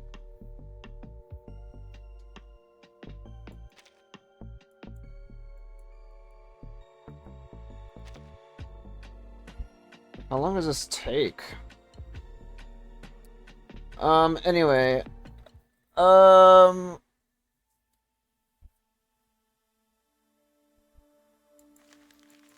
This was the shortest chapter by far.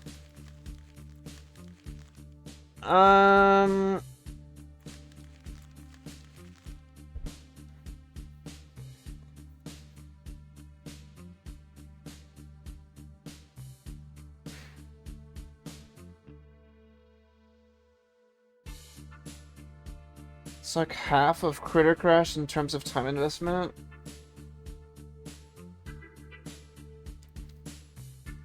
Okay, well, I'm gonna have to find time to do that then.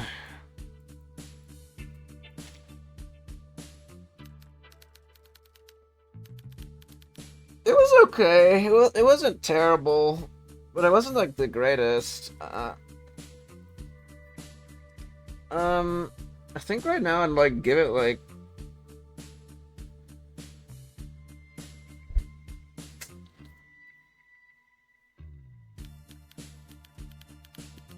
not gonna lie, I'd probably give it like a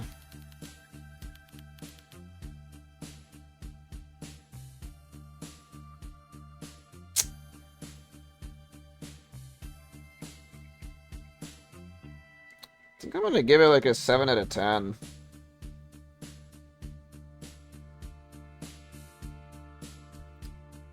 Like, it was okay, I guess.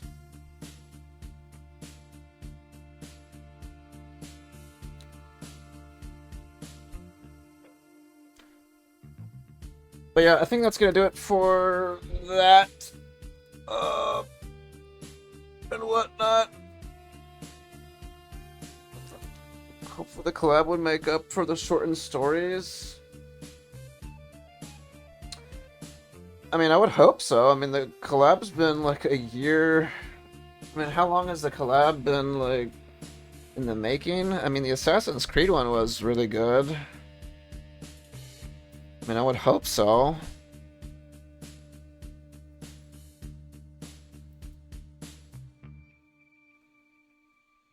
Your phone died? Yeah, we're literally ending, like, right now.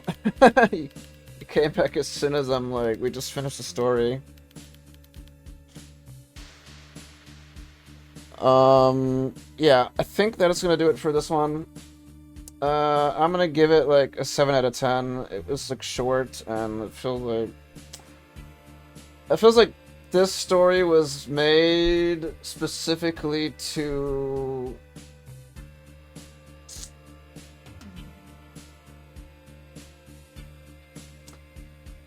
I don't know, I need to think about it some more, I guess. I can't really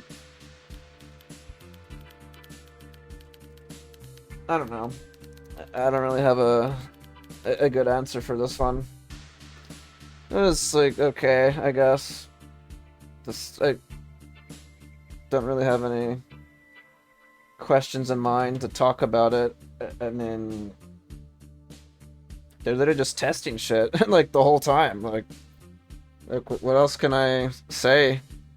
And then while that's happening, like Adler's having these like fucking flashbacks and shit, and then he, as a promotion at the end, it's like, I mean, I don't know.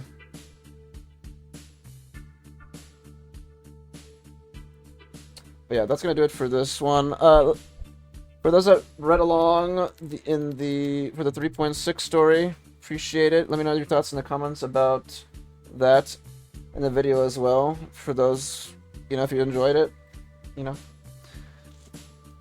let me know what you think about it, or if you have any thoughts about it, let me know. But yeah, quick little story that took about less than 4 hours, so not too shabby. We would take it out in like one run, I guess. But yeah, until another one.